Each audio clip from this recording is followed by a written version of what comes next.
Hello everyone, स्वागत करती हूँ मैं आप सभी का अपने यूट्यूब चैनल रेस क्लासेस में। तो आज हम लोग डिस्कशन पे आए हैं। किस चीज़ का डिस्कशन? अभी देखिए, नेक्स्ट मंथ में बिहार पुलिस का एग्ज़ाम होने वाला है और इसी तरह भी एसएससी का भी बहुत सारा फॉर्म आया हुआ है। तो क्या है ना कि हर कॉम्पिटिटिव एग्ज़ाम में साइंस का क्वेश्चन ज़रूरी होता है, ठीक है। तो हम लोग आज साइंस, ऐसा नहीं है कि हम सिर्फ बायो का डिस्कशन करेंगे, आज हम बायो स्टार्ट करेंगे और फिर हम आप लोगों के साथ साइंस का सारा पोर्शन शेयर करेंगे, ठीक है। तो आज हम लोग बायोलॉजी से स्टार्ट करते हैं। 6 to 12 ऑल ऑब्जेक्टिव्स क्वेश्चन जो कि हमारे कॉम्पिटिटिव एग्जाम में बन सकते हैं, उनको हम लोग देखते हैं, ठीक है। आइए देखते हैं। क्लास 6 से मैं स्टार्ट करूँगी। ये है हमारा क्लास 6 का फर्स्ट चैप्टर। तो फर्स्ट चैप्टर से हम लोग स्टार्ट करते हैं और आगे देखते हैं कि क्या क्या है, कौन कौन से चैप्टर है। निम्नलिखित में से कौन सा खाद्य पदार्थ जो है वो जानवरों से लिया जाता है? किनसे लिया जाता है? जानवरों से। तो क्या हो जाएगा? दूध, अंडा, मांस, ये सभी जो है वो जानवरों से प्राप्त किया जा सकता है, इसीलिए इसका आंसर ऑल ऑफ दीज यानी कि उपयुक्त सभी हो जाएगा, ठीक है। आइए नेक्स्ट क्वेश्चन पे।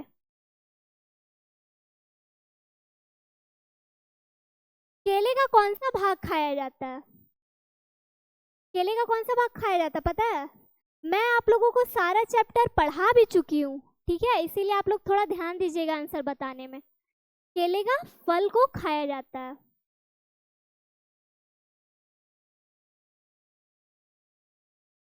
अब देखिए, मांसाहारी जंतु किसे कहते हैं? सिंपल सी बात है, जो मांस का ग्रहण करेंगे, जो जीव मांस मछली खाएंगे उन्हें मांसाहारी कहेंगे।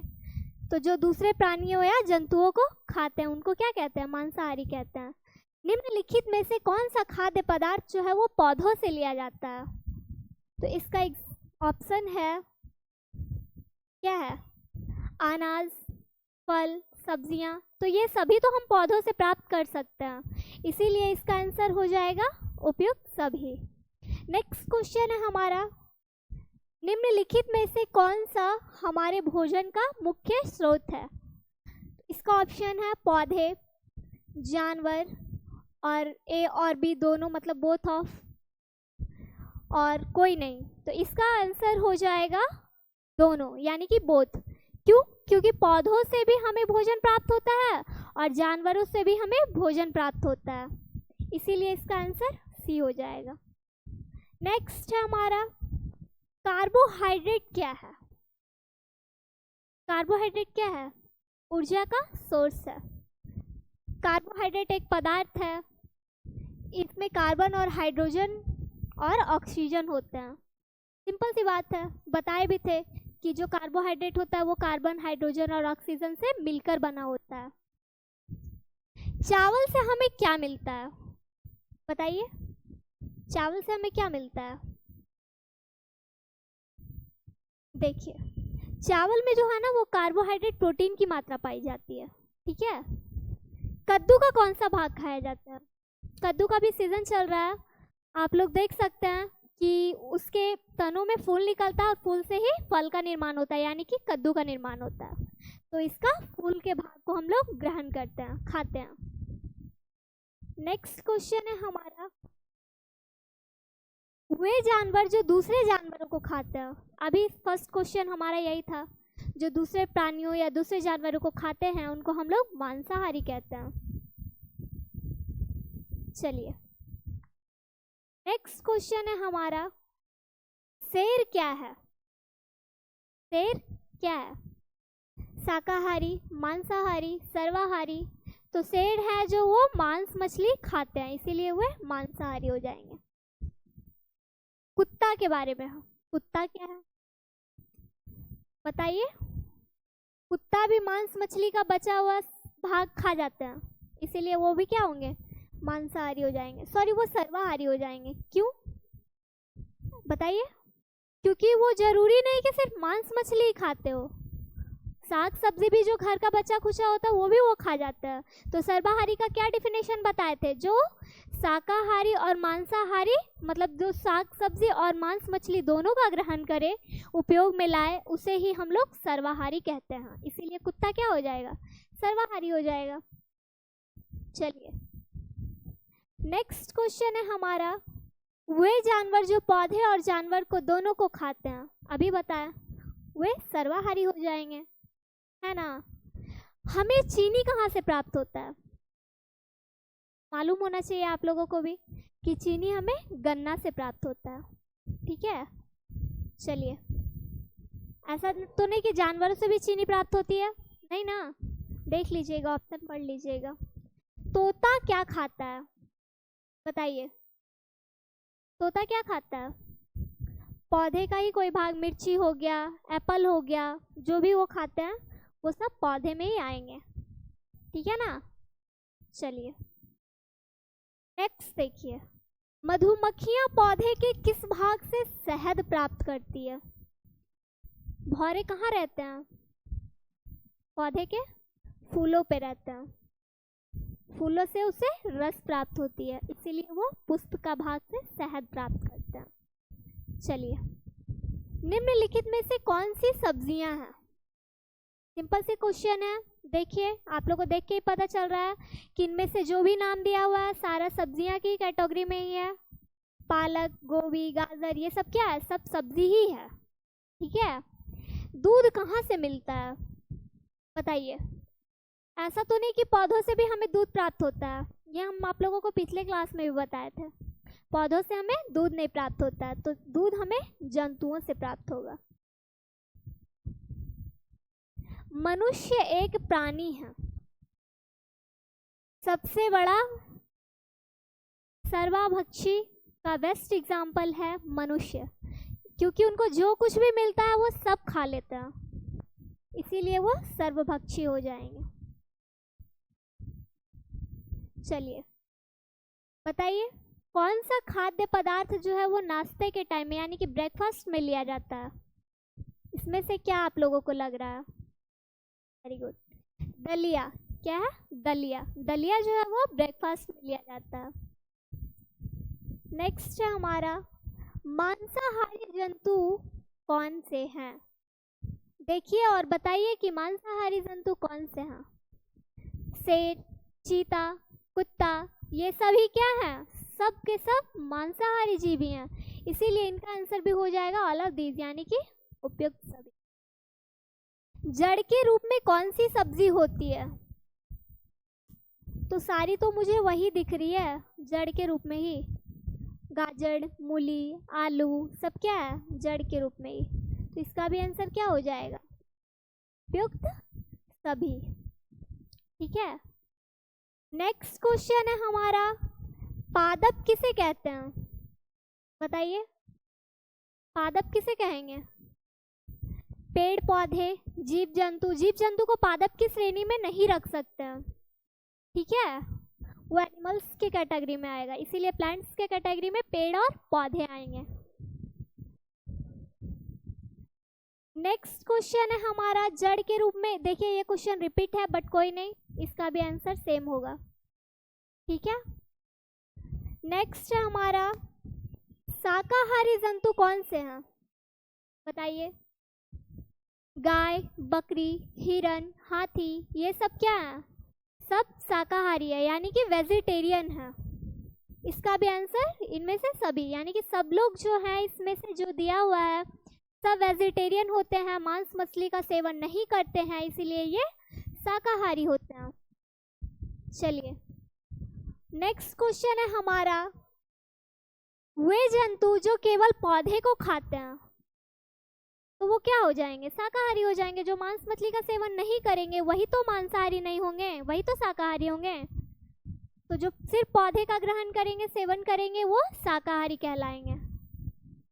देखिए नेक्स्ट है, शाकाहारी जंतु किसे कहते हैं? सेम क्वेश्चन ही है, देख के पता चल रहा है कि जो केवल पेड़ पौधे का ही सेवन करेंगे वो शाकाहारी कहला जाएंगे, है ना। तो इसका भी आंसर ए हो जाएगा। आइए आगे देखते हैं। बाघ है क्योंकि यह मांस खाता है, ब्लैंक है वहां फिल करना है, क्या फिल होगा बताइए? ऑप्शंस देखिए ये है। चलिए बताइए आप लोग, बाघ जो है वो क्या है, बताइए। यहाँ पे आंसर जो है वो, एक मिनट, आंसर जो है वो ए दिया हुआ है, बट सॉरी ये रॉन्ग है। यहाँ पे आंसर बी होगा, क्योंकि बाघ जो होता है वो मांसाहारी होता है। ठीक है, इसको आप लोग देख लीजिएगा, नोट कर लीजिएगा। कार्बोहाइड्रेट क्यों जरूरी होता है, चलिए बताइए। कार्बोहाइड्रेट जो है वो हमें क्यों इम्पोर्टेंट है? तो ये शरीर का में ऊर्जा का मुख्य स्रोत है। ये मैंने क्लास में भी बताया था आप लोगों को कि जो कार्बोहाइड्रेट होता है वो ऊर्जा का मुख्य स्रोत होता है, और ये स्वस्थ भोजन का जरूरी अंग होता है और शरीर को सुचारू रूप से चलाता है। ठीक है, इसीलिए इसका आंसर भी इनमें से सभी हो जाएगा। चलिए नेक्स्ट क्वेश्चन है हमारा, सर्वाहारी जंतु किसे कहते हैं? तो शाकाहारी जो सिर्फ पौधे का सेवन करेंगे, और मांसाहारी जो मांस का सेवन करेंगे, और सर्वाहारी यानी कि जो दोनों का सेवन करेंगे, यानी कि पेड़ पौधे का भी सेवन करेंगे और मांस मछली का भी सेवन करेंगे। तो इसका आंसर क्या हो जाएगा? दोनों हो जाएगा, क्योंकि दोनों का सेवन करेंगे। हिरण कैसा जंतु है?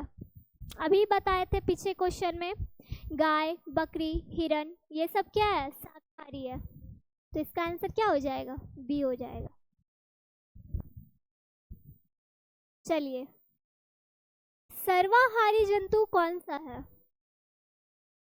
क्वेश्चन सेम है बट ऑप्शन चेंज है, ध्यान दीजिएगा। मनुष्य, भालू, कौवा, ये सभी जो है वो पेड़ पौधे के साथ साथ मांस का भी सेवन करते हैं, इसीलिए ये सभी सर्वाहारी के अंतर्गत आएंगे, यानी कि इसका आंसर भी डी हो जाएगा, इनमें से सभी। चलिए, दूध किन जंतुओं से मिलता है, बताइए। गाय, भैंस, बकरी, ये सभी से हमें दूध प्राप्त होती है। दूध प्राप्त करने के ये सभी स्रोत हैं, तो इसका भी आंसर हो जाएगा उपयुक्त सभी। नेक्स्ट क्वेश्चन है, शाकाहारी जंतु किसे कहते हैं? तो जो मांस का सेवन नहीं करेंगे वो शाकाहारी कहलाएंगे, यानी कि जो केवल पेड़ पौधे खाते हो वो शाकाहारी होते हैं। चलिए, ये क्वेश्चन भी रिपीट है बट कोई नहीं, आगे बढ़ते हैं। हमें चीनी कहाँ से मिलता है? गन्ने से प्राप्त होती है। मांसाहारी जंतु किसे कहते हैं? अभी बताए थे कि जो दूसरे प्राणियों या जंतुओं को खाते हैं, उनसे अपना भोजन ग्रहण करते हैं, उन्हीं को हम लोग मांसाहारी कहते हैं। चलिए, नेक्स्ट क्वेश्चन है हमारा, पादप किसे कहते हैं? ये भी क्वेश्चन शायद रिपीट है। पेड़ पौधे को प्लांट्स के श्रेणी में रखेंगे।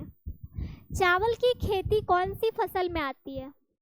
धान कब लगाया जाता है? ठंडी के दिन में। वो क्या होता है? खरीफ फसल होता है। चलिए, अगला क्वेश्चन है हमारा, पौधे जो अपना भोजन स्वयं बनाते हैं, सभी पौधे अपना भोजन स्वयं बनाते हैं, क्योंकि वो पौधे क्या होते हैं? स्वपोषी होते हैं, इसीलिए वो अपना भोजन स्वयं बनाते हैं। सुबह के भोजन को क्या कहते हैं?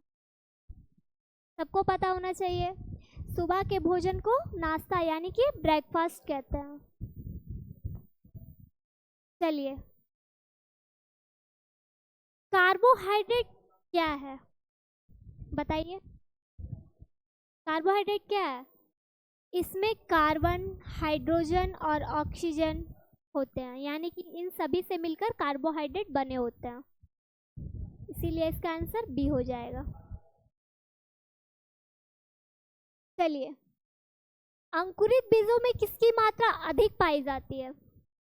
देखिए, मैं इसका एग्जांपल चने को लेकर बताती हूँ। चना जो होता है ना, उसमें नॉर्मल भी प्रोटीन पाया जाता है, ऐसा नहीं कि उसमें प्रोटीन नहीं होता है, बट जब वो अंकुरित हो जाती है तो उसमें प्रोटीन की मात्रा बढ़ जाती है, तो हमें उससे प्रोटीन की मात्रा अधिक प्राप्त होती है।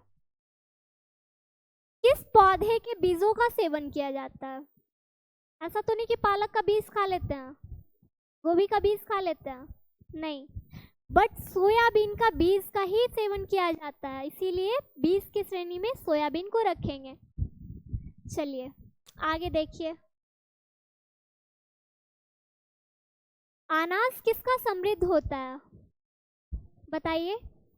अनाज जो होता है कार्बोहाइड्रेट का मेन सोर्स ऊर्जा होता है, और ऊर्जा हमें भोजन से प्राप्त होती है, तो भोजन के लिए मुख्य चीज कार्बोहाइड्रेट हो जाएगा।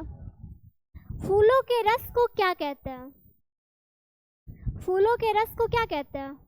मकरंद। ठीक है, चलिए आगे देखिए, निम्न में से कौन हमारे भोजन का संघटक नहीं है? सब्जी, फल, अन्न, ये सब क्या है? भोजन के घटक है। क्या है? भोजन के घटक। पर ये जो ऑक्सीजन है ये क्या है? ये तो श्वसन का सोर्स है ना, श्वसन के लिए हम ऑक्सीजन का उपयोग करते हैं, भोजन के लिए नहीं। इसीलिए इसका आंसर क्या हो जाएगा? बी, यानी कि ऑक्सीजन। नेक्स्ट क्वेश्चन है हमारा, एक मिनट देखिए, ये लास्ट क्वेश्चन था चैप्टर 1 का। ठीक है, देखिए अगर आप लोगों को कोई डाउट्स होगा तो आप लोग डाउट्स कमेंट में पूछ सकते हैं, यानी कि अगर कहीं पे कोई डाउट हो गलत सही का तो कोई हिचकिचाहट नहीं होना चाहिए, कमेंट करके पूछ लीजिएगा, मैं बता दूंगी। तो हम लोग अब नेक्स्ट चैप्टर पे चलते हैं और देखते हैं कि नेक्स्ट चैप्टर में क्या है। भोजन के घटक। क्या है? भोजन के घटक, ये हमारा नेक्स्ट चैप्टर है, तो आइए देखते हैं। निम्न में से भोजन के घटक कौन कौन से हैं? बताइए। प्रोटीन, विटामिन, ये सब क्या है? भोजन के घटक ही तो हैं। अलग अलग भोजन से हमें अलग अलग घटक प्राप्त होते हैं, प्रोटीन, विटामिन, कार्बोहाइड्रेट, इसीलिए इसका आंसर क्या हो जाएगा? उपयुक्त सभी, यानी कि निम्नलिखित में से कौन सा कथन सत्य है? आइए देखते हैं कि सत्य और असत्य का क्या काम है। विटामिन ए, तो विटामिन ए की कमी से दृष्टि की हानि होती है। क्या होता है? दृष्टि की हानि होती है। विटामिन B1 की कमी से बेरी बेरी होता है, और डी की कमी से रिकेट्स, यानी कि सारा कथन हमारा सत्य है, इसीलिए इसका भी आंसर हो जाएगा डी, यानी कि इनमें से सभी। देखिए नेक्स्ट क्वेश्चन है हमारा, चपाती, दाल, बैगन, ये सब क्या है? इसमें कहीं मांस का मात्रा दिख रहा है?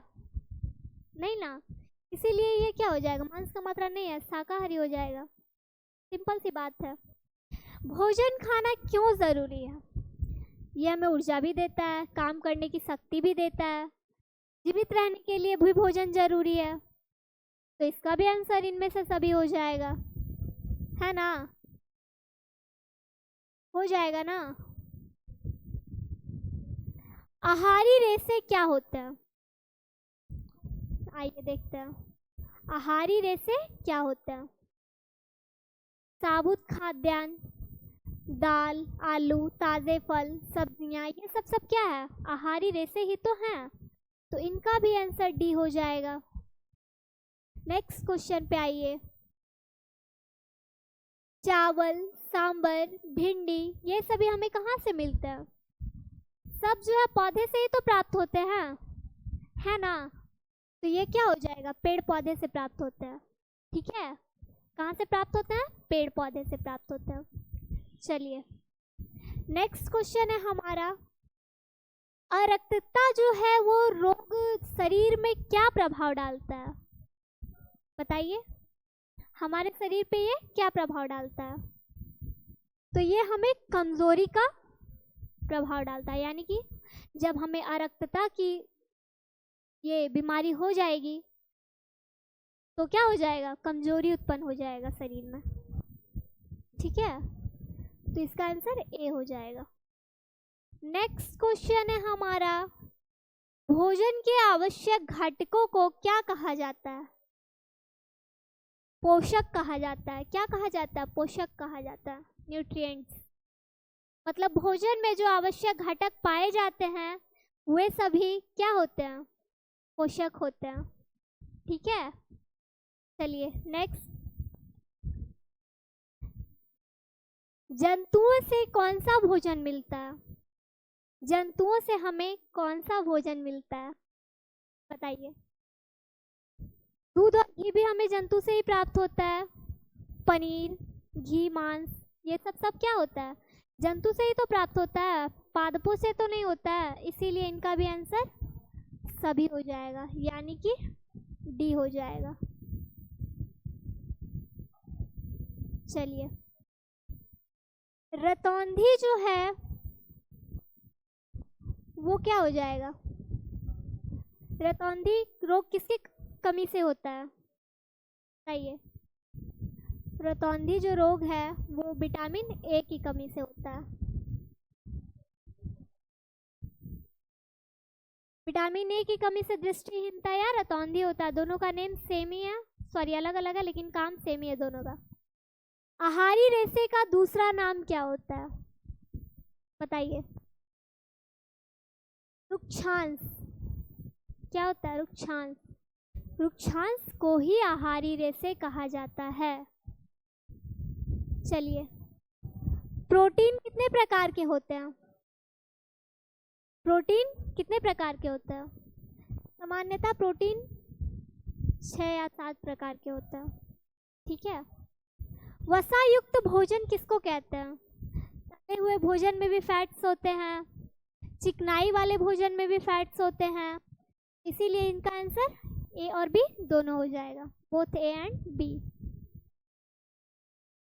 रुक्षांश का हमारे शरीर में क्या काम होता है? जो हम भोजन ग्रहण करते हैं, तो जिन भोजन का डाइजेस्ट हमारा बॉडी नहीं कर पाता है, उनको ये रुक्षांश के थ्रू क्या करता है? बाहर निकाल देता है। तो बिना पचे हुए भोजन को ये हमारे शरीर से निष्कासित कर देता है, उसी को हम रुक्षांश कहते हैं। क्या कहते हैं? रुक्षांश कहते हैं। प्रोटीन युक्त भोजन जो होता है वो कैसा होता है, बताइए।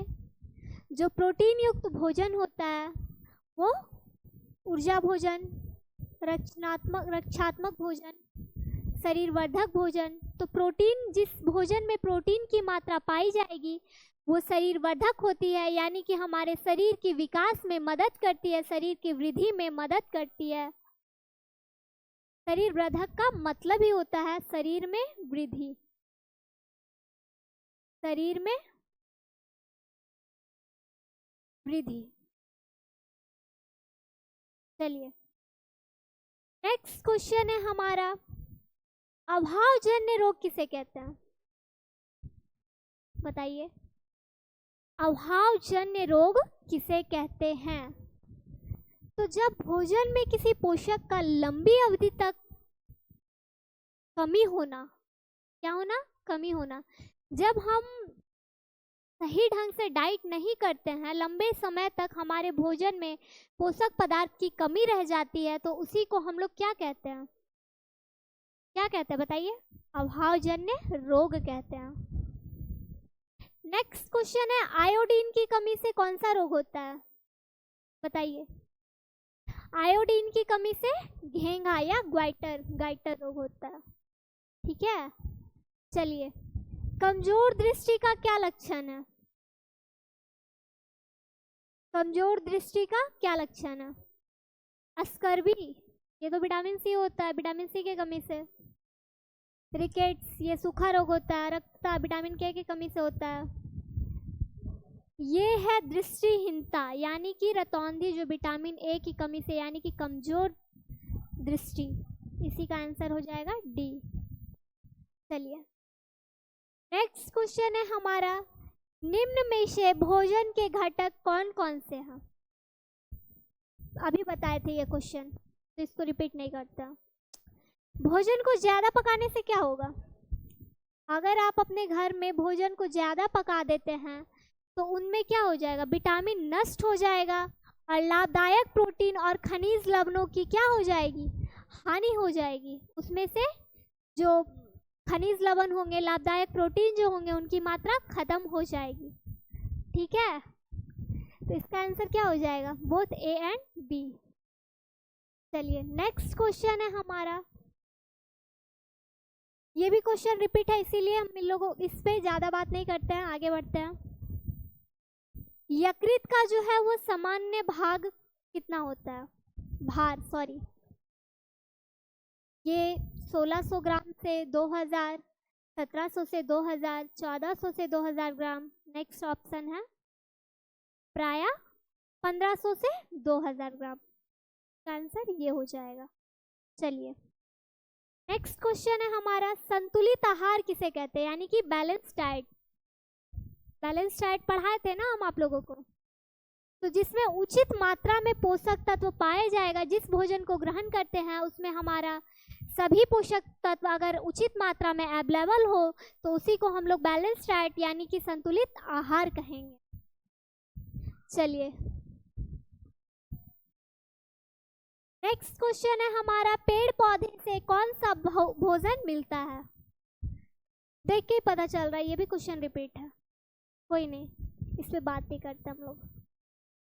चावल, सांबर, भिंडी पेड़ पौधों से प्राप्त होता है। हमारे भोजन में कौन सा कार्बोहाइड्रेट पाया जाता है? मंड और शर्करा दोनों पाया जाता है। चलिए ये हमें चावल, सांबर, भिंडी से हमें क्या मिलता है? विटामिन, प्रोटीन, कार्बोहाइड्रेट यानी कि सब मिलता है, तो उपयुक्त सभी हो जाएगा। नेक्स्ट क्वेश्चन है हमारे भोजन के मुख्य घटक कौन कौन से होते हैं? तो हम हर तरह के भोजन का सेवन करते हैं और हर तरह के भोजन में अलग अलग घटक पाए जाते हैं। कहीं पे विटामिन का मात्रा होता है, कहीं पे प्रोटीन का मात्रा होता है, कहीं पे कार्बोहाइड्रेट का मात्रा होता है, यानी कि उसमें सभी घटक पाए जाते हैं। चलिए नेक्स्ट क्वेश्चन है हमारा, किस विटामिन की कमी से रिकेट्स होता है? विटामिन डी की कमी से। इसको पूरा करने के लिए आप लोग सुबह सुबह सूर्य के प्रकाश का सेवन कर सकते हैं, जिससे कि विटामिन डी की मात्रा सही हो जाएगी। चलिए नेक्स्ट क्वेश्चन है, निम्न में से वसा के स्रोत कौन से हैं? मछली के अंडे में भी फैट्स होते हैं, गिरी, मूंगफली ये सब में भी फैट्स पाए जाते हैं, इसीलिए इसका भी आंसर डी हो जाएगा। ये क्वेश्चन देखिए रिपीट है, चावल, सांबर तथा भिंडी जो है वो कौन सा भोजन है? शाकाहारी है, क्योंकि इनमें मांस का कोई मात्रा नहीं है। विटामिन ए की कमी से क्या होता है? अभी बताए थे, दृष्टिहीनता, रतौंधी, नाइट ब्लाइंडनेस, सब एक ही रोग का नाम है, अलग अलग नाम है बट काम सबका सेम है। निम्न में से कौन से कार्बोहाइड्रेट के स्रोत है? इनमें से सभी जो है वो कार्बोहाइड्रेट के ही स्रोत है, यानी कि इन सभी में कार्बोहाइड्रेट का स्रोत पाया जाता है, मात्रा पाया जाता है। ठीक है, चलिए नेक्स्ट क्वेश्चन है हमारा, आहारी रेशे क्या क्या होते हैं? ये भी क्वेश्चन रिपीट है, इस पे हम लोग ज़्यादा बात नहीं करेंगे, आगे बढ़ते हैं। निम्न में से किस पोषक तत्व को ऊर्जा देने वाला भोजन कहा जाता है? किसको कहा जाता है बताइए? वसा, कार्बोहाइड्रेट, दोनों या कोई नहीं? बताइए। कार्बोहाइड्रेट को क्या कहा जाता है? ऊर्जा देने वाला भोजन। ठीक है, चलिए नेक्स्ट अब हम लोग आते हैं, भोजन में जो आवश्यक घटक पाए जाते हैं उनको हम लोग पोषक कहते हैं। एक क्वेश्चन रिपीटेड। चलिए, निम्न में से कौन सा विटामिन हमारे शरीर को हड्डियों और दांतों के लिए कैल्शियम की क्या करने में, कैल्शियम का मात्रा लेने में मदद करता है? तो विटामिन डी की वजह से हमारे हड्डियों में मजबूती आती है और क्या होता है, कैल्शियम की मात्रा की वृद्धि होती है, विकास होती है। नेक्स्ट क्वेश्चन है हमारा, निम्न में से कौन सा रोग आयरन की कमी से होता है? आयरन की कमी से खून की कमी होती है, तो इसका लेवल सही करने के लिए आप लोग पालक का सेवन कर सकते हैं। चलिए नेक्स्ट क्वेश्चन है हमारा, ऊर्जा देने वाला भोजन को क्या कहते हैं? अभी बताए थे कार्बोहाइड्रेट। एक मिनट, ऊर्जा देने वाला भोजन प्रोटीन भी तो हो सकता है, प्रोटीन से भी तो हमें ऊर्जा की प्राप्ति होती है, इसीलिए इसका आंसर क्या हो जाएगा? सी, यानी कि बोथ ए एंड बी। चलिए आगे देखिए, हमारे आहार में प्रोटीन की कमी के कारण क्या होता है? अगर हमारे शरीर में आहार में प्रोटीन की कमी होगी तो हमें पेचिश हो जाएगी। दस्त में खून का आना पेचिश का ही कारण होता है। चलिए नेक्स्ट क्वेश्चन है हमारा, निम्नलिखित में से किसे बॉडी बिल्डिंग फूड कहते हैं? प्रोटीन को हम लोग क्या कहते हैं? बॉडी बिल्डिंग फूड कहते हैं, क्योंकि ये हमारे शरीर के मरम्मत में मदद करता है, वृद्धि में मदद करता है। स्कर्वी रोग जो होता है वो किस विटामिन की कमी से होता है? विटामिन सी के कमी से होता है, स्कॉर्बिक एसिड, विटामिन सी के कमी से स्कॉर्बी होता है रोग। नेक्स्ट क्वेश्चन नेक्स्ट चैप्टर में है, तो यहाँ तक आप लोगों को समझ में आ रहा है ना? कोई डाउट्स तो नहीं होना चाहिए, अगर होगा तो कमेंट करके पूछिएगा। और मैं आगे का चैप्टर में चलती हूँ, जो कि हमारा चैप्टर 3 है। यहाँ चैप्टर 7 लिखा हुआ है, क्योंकि बायोलॉजी में 6-7 में क्या होता है ना कि एनसीईआरटी में चैप्टर मिक्स होता है, फिजिक्स का भी केमिस्ट्री का भी, इसीलिए यहाँ पे चैप्टर 7, बट ये हमारा 3rd चैप्टर हो गया बायो का। तो आइए पौधों के बारे में जानते हैं। पौधा किसे कहते हैं? तो वृक्ष का जो छोटा रूप होता है उसी को हम लोग क्या कहते हैं? पौधा कहते हैं। क्या कहते हैं? पौधा कहते हैं। चलिए नेक्स्ट क्वेश्चन,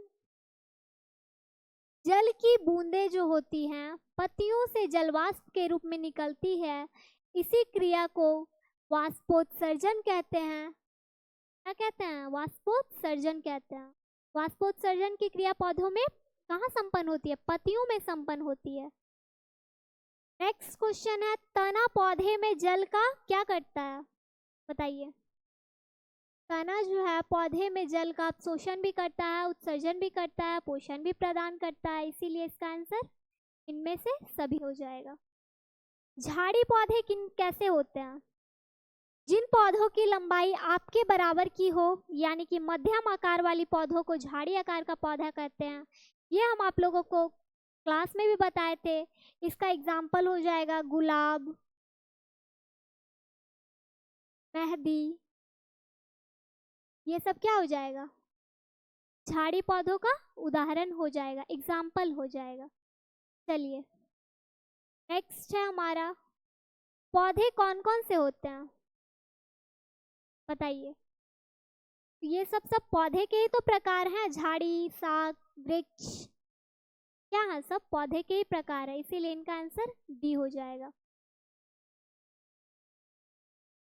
क्या हो जाएगा? डी हो जाएगा। पौधे कितने प्रकार के होते हैं? पौधे जो है सामान्यतः 3 प्रकार के होते हैं, ऐसे तो अनेक प्रकार के होते हैं, बहुत सारे प्रकार के पौधे, इसलिए हम लोग सामान्यता पे नहीं जाएंगे। पौधे का प्रकार तो इतना सारा है ना कि जानना मुश्किल हो जाएगा। चलिए वृक्ष की विशेषताएं बताएं। चलिए आप लोग बताइए। वृक्ष हर लोग देखे होंगे, देखना भी चाहिए, लगाना भी चाहिए, तो बताइए वृक्ष की क्या विशेषताएं हैं? वे बहुत ऊंचे होते हैं, सही बात है। गहरे भूरे रंग के होते हैं, ये भी सही है। शाखाएं अधिक ऊंचाई पर होती है, ये भी सही है, यानी कि सब सही है, सब सही है। चलिए आगे देखते हैं, शाक पौधों की विशेषता बताइए। ये जो होते हैं ना, ये हरे एवं कोमल तने वाले होते हैं, सॉफ्ट होते हैं। इसका एग्जाम्पल हो गया पुदीना, पालक, धनिया, ये सब क्या हो जाएगा? शाक पौधों का एग्जाम्पल हो जाएगा। समझ में आ रहा है ना? यही सब क्वेश्चन तो कॉम्पिटिटिव एग्जाम में बनते हैं। अब क्या पता कहाँ से क्वेश्चन आ जाए, इसीलिए हम लोग 6 to 12 पूरा ही रिमेम्बर कर लेंगे। चलिए शाक पौधा कैसा होता है? बताइए। जिसकी लंबाई आपसे कम होती है वे क्या होते हैं? शाक पौधे होते हैं। चलिए, जड़ें जो है वो मिट्टी से क्या अवशोषित करती है? पानी और खनिज को अवशोषित करती है और पौधों के तनों तक पहुंचाती है, शाखाओं तक पहुंचाती है। नेक्स्ट क्वेश्चन है हमारा, शाकीय पौधा कौन सा नहीं है? देख के बताइए, शाकीय पौधा कौन सा नहीं है। ठीक है,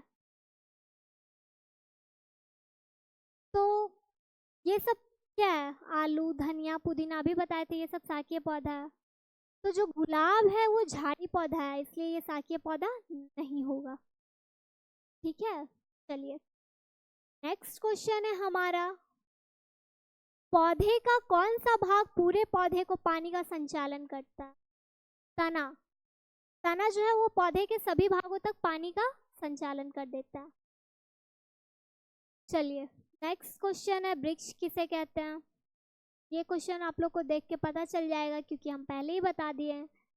तो जिनकी लंबाई आपसे अधिक हो, मतलब जिनकी लंबाई बहुत ऊंची तक होती है, उन्हें हम लोग वृक्ष कहते हैं। सिंपल सी बात है। चलिए नेक्स्ट क्वेश्चन है हमारा, खरपतवार जो होता है वो क्या कहलाता है? अनचाहे पौधे। जब हम लोग फसल लगाते हैं तो कुछ ऐसे घास फूस भी उत्पन्न हो जाते हैं जिनसे हमें कोई फायदा नहीं होती है, जो हमारे लिए अनावश्यक होते हैं, तो उन्हीं को हम क्या कहेंगे? उन्हीं को हम खरपतवार कहते हैं। अनचाहे उगे पौधे, इसी को हम लोग खरपतवार कहेंगे।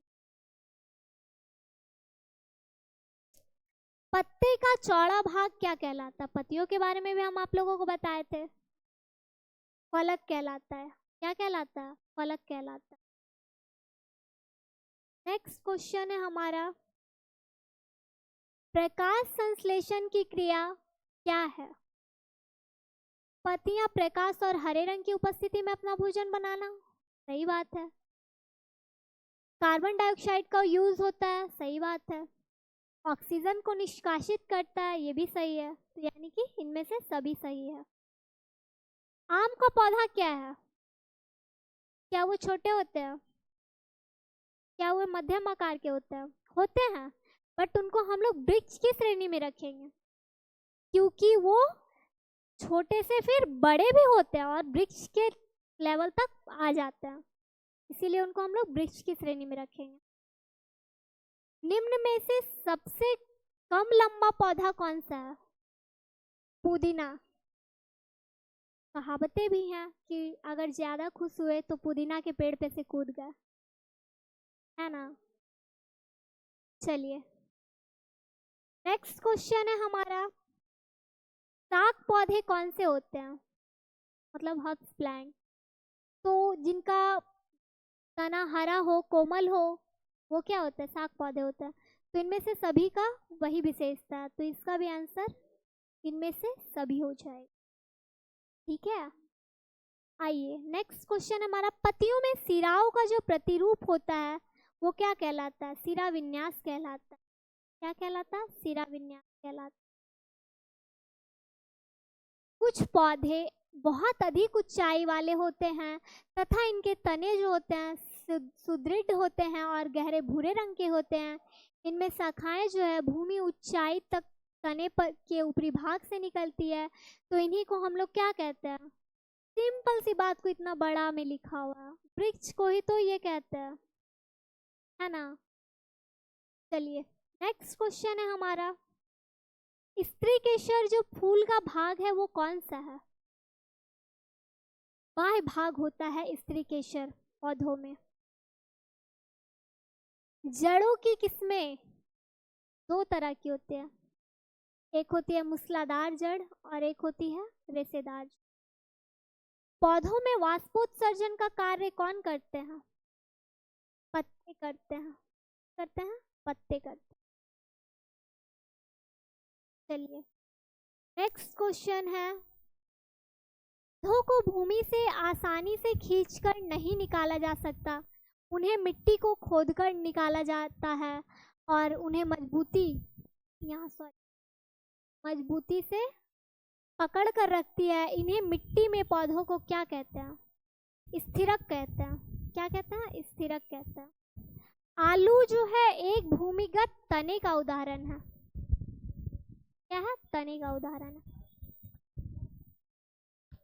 नेक्स्ट क्वेश्चन है, झाड़ी जो होते हैं पौधे में कौन से होते हैं? बताइए। नींबू का पौधा, बुगनवेलिया, कपास का पौधा, ये सभी झाड़ी पौधे के अंतर्गत ही आते हैं, इसीलिए इसका आंसर भी इनमें से सभी हो जाएगा। जिन पौधों के तने आधार से शाखाएं निकलती है उन्हें ही हम लोग क्या कहते हैं? शाख यानी कि झाड़ी पौधे कहते हैं। क्या कहते हैं? झाड़ी पौधे कहते हैं। समझ में आ रहा है ना? नेक्स्ट क्वेश्चन है हमारा, कुछ पौधे होते हैं उनके शाखाएं तने के आधार पर समीप से निकलती है, जिनमें तना कठोर होता है, उनको हम लोग झाड़ी पौधा कहते हैं। क्या कहते हैं? झाड़ी पौधा कहते हैं। पत्तियां जल को उपयोगी बनाने के लिए क्या करती है? ऑक्सीजन का उपयोग करती है, वाष्पोत्सर्जन करती है, भोजन निर्माण करती है, इसीलिए इसका आंसर इनमें से सभी हो जाएगा। चलिए, अब है हमारा कौन सा चैप्टर? 4th पे आ गया ना, 4th चैप्टर पे। तो अब हम देखते हैं कि नेक्स्ट चैप्टर हमारा क्या है। शरीर में गति। क्या है? शरीर में गति, ये भी हम लोग पढ़ चुके हैं। आइए देखते हैं। शरीर में गति कौन करता है? बताइए।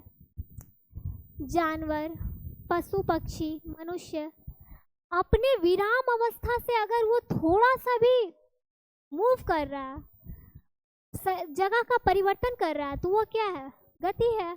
तो बस ये सभी तो वैसा करते हैं, ऐसा तो नहीं कि स्थिर रहते हैं, तो इसका आंसर भी इनमें से सभी हो जाएगा। धुराग्र संधि जो होती है शरीर के किन भागों को जोड़ने का काम करती है? हम क्लास में आप लोगों को बताए थे कि गर्दन से सिर का जो संधि जोड़ती है गर्दन को सिर से, उसी को हम लोग क्या कहते हैं? धुराग्र संधि कहते हैं। क्या कहते हैं? धुराग्र संधि कहते हैं, पाइवोट जॉइंट। चलिए आगे देखिए। शरीर जो होता है, उस शरीर की गति कौन कौन से प्रकार के होता है? कुछ ऐसे भी है जो चलते हैं, जैसे कि मनुष्य, टहलना, मनुष्य, दौड़ना या उड़ना, जानवर, पशु पक्षी, ये सब क्या है? तो सब गति का प्रकार है। अलग अलग जीव अलग अलग गति करते हैं। चलिए, किस जीव में कोई भी हड्डी नहीं होती है? तो जो छोटे मोटे कीड़े होते हैं ना, उनमें हड्डियां नहीं होती है, अस्थियां नहीं होती है। किस जीव में कोई हड्डी नहीं होती है? रिपीटेशन, कीड़ा। संकुचन की अवस्था में पेशी जो होते हैं वे क्या होते हैं? हल्की, छोटी एवं मोटी हो जाती है। क्या हो जाती है? हल्की, छोटी एवं मोटी हो जाती है। शरीर में मुख्य 3 प्रकार की संधियां होती है। कितने प्रकार की संधियां होती हैं? 3 प्रकार की। शरीर में गति का क्या अर्थ है? दशा भी चेंज होता है, हरकत भी चेंज होता है, चाल भी चेंज होता है।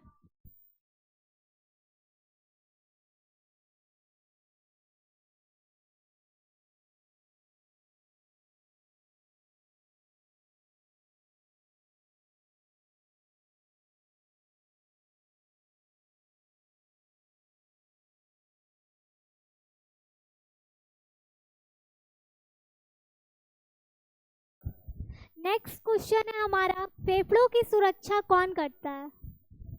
तो क्लास में हम आप लोगों को बताए थे कि जो हमारा फेफड़ा होता है कि दोनों ओर से एक पिंजरे की समान संरचना होती है, वो हमारे फेफड़ा को क्या करती है? सुरक्षा करती है। नेक्स्ट क्वेश्चन है हमारा, हम शरीर की अस्थियों के आकार कैसे देख सकते हैं? एक्सरे के द्वारा। शरीर के अंदर अगर कोई विकार हो जाता है, टूट फूट जाता है, तो डॉक्टर के पास जाते हैं ना, तो वो क्या करता है, एक्सरे करता है। तो एक्सरे के दौरान ही तो पता चलता है कि कहाँ पे क्या फॉल्ट है। नेक्स्ट क्वेश्चन है हमारा, हृदय की सुरक्षा कौन करता है? पसलियाँ। कौन करता है? पसलियाँ। यानी कि अगर हमारे हृदय में पसलियाँ ना हो तो दिल सभी का टूट जाएगा, इसीलिए हृदय की सुरक्षा करने वाला पसलियाँ ही है। शरीर का कौन सा भाग सबसे कठोर होता है? बताइए। शरीर का सबसे कठोर भाग अस्थि यानी कि हड्डी होता है। घोंघा का जो बाह्य शरीर होता है वो किसका बना होता है? मांसपेशियों और हड्डियों से मिलकर बना होता है। ठीक है। नेक्स्ट क्वेश्चन, उपास्थियों से बने अंग का क्या नाम है? कान जो होता है ना उसमें हड्डी नहीं होता, ओनली कार्टिलेज यानी कि उपास्थि होता है। चलिए आगे देखते हैं। नेक्स्ट क्वेश्चन, मछली पानी में किसकी सहायता से तैरती है? बताइए। मछली जो है वो पानी में किसकी सहायता से तैरती है? मीन पंख। किसकी सहायता से? मीन पंख। चलिए नेक्स्ट क्वेश्चन है, मछली के पंख तैरने के अलावा और क्या चीज करता है? संतुलन बनाए रखने में मदद करता है। तैरने के साथ साथ संतुलन बनाए रखता है। खोपड़ी किसकी सहायता करती है? मस्तिष्क की। मस्तिष्क का बाहरी आवरण है खोपड़ी, जो कि हमारे मस्तिष्क का सहायता करती है, रक्षा करती है, सहायता ने। उड़ने वाले पक्षियों की हड्डियां क्या होती है? बहुत हल्की होती है, इसीलिए तो वो जल्दी पापा की परी बन के उड़ जाते हैं। हिंज संधि में कैसी गति होती है? आगे और पीछे। देखिए हिंज संधि का क्या बताए थे, ये ज्वाइंट हो गया कलाई के पास, ये आगे होगा और पीछे होगा, दिख रहा है ना, ये आगे होगा और पीछे होगा, बस यही। और भी बताए थे, याद है ना। शरीर की आकृति प्रदान करने का काम किसका है? जब पढ़ाए थे तो बताए थे कि हमारा जो शरीर में कंकाल होता है वो हमारे शरीर को एक आकार प्रदान करता है, और जिस आकार में कंकाल होता है उसी आकार में हमारा शरीर का स्ट्रक्चर बना होता है। मेरुदंड जो होता है वो कितनी अस्थियों से बना होता है? सॉरी यहाँ पे 3 अनेक अस्थियों से, यानी कि लिख देती हूँ मैं 33। ठीक है। चलिए नेक्स्ट क्वेश्चन है हमारा, निम्न में से कौन सा शरीर का भाग क्रिया करने में सहायता करता है? मांसपेशियां और त्वचा, मांसपेशियां और हड्डियां क्या करता है? कार्य करने में सहायता करता है। अस्थियां की गति कैसे करती? अस्थियां जो है वो कैसे गति करती है? पेशियों को सिकुड़ने और फैलने के कारण हमारी अस्थियां क्या होती है? मूव होती है, मोशन में आती है। अस्थियों को गति करने योग्य कौन बनाता है? तो पेशियां और संधियां दोनों मिलकर हमारे अस्थियों को गति करने में मदद करता है। अचल संधि किसे कहते हैं? जो अस्थियां हिल नहीं सकती। ऊपरी जबड़े, सब बताई हूँ, याद रखिएगा, फिर से रिपीट करवा दे रही हूँ। खोपड़ी का अस्थि, सिर का अस्थि, खोपड़ी का अस्थि, ये सब क्या है? अचल संधि है, ये सब हिल नहीं सकता है। नेक्स्ट है, वह पदार्थ जिसमें प्रकाश आर पार हो सके उसको हम लोग पारदर्शी कहते हैं, और जिसमें ना हो सके उसको अपारदर्शी कहते हैं। नेक्स्ट है, गर्दन तथा सिर को जोड़ने वाली संधि को क्या कहते हैं? पीछे ही बता चुकी हूँ, क्या कहते हैं? धुराग्र संधि कहते हैं। क्या कहते हैं? धुराग्र संधि कहते हैं। ऊपरी जबड़ा क्या है, अभी बताया अचल संधि है क्योंकि ये हिल नहीं सकती। और हिंज संधि यानी सॉरी अचल संधि और हिंज संधि भी हो सकती है क्योंकि ये एक दिशा में ही गति करती है, लेफ्ट राइट कर सकता है।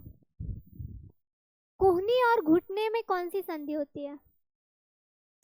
हिंज जॉइंट्स होता है क्योंकि ये दरवाजे की तरह या तो आगे जाएगी या तो पीछे आएगी। नेक्स्ट क्वेश्चन नेक्स्ट चैप्टर में। अब हमारा चैप्टर 5 होगा जो कि सजीव एवं उनका परिवेश होगा। तो आइए देखते हैं कि सजीव एवं परिवेश में उनका परिवेश में क्या क्वेश्चन है। उद्दीपन के प्रति कौन अनुक्रिया करता है? उद्दीपन का मतलब क्या होता है? जो आपको किसी कार्य को करने के लिए प्रेरित करे उसको क्या कहते हैं? उद्दीपन कहते हैं। तो मनुष्य को भी हम प्रेरित कर सकते हैं, पौधे को भी, जंतुओं को भी, इसीलिए इसका आंसर इनमें से सभी क्या हो जाएगा? उपयुक्त सभी। नेक्स्ट क्वेश्चन है, सजीव किसे कहते हैं? बताइए, सजीव किसे कहते हैं? तो जो सांस लेते हैं वही तो लिविंग थिंग्स होंगे, है ना? जो सांस लेंगे वही तो लिविंग थिंग्स होंगे, नॉन लिविंग थिंग्स थोड़ी।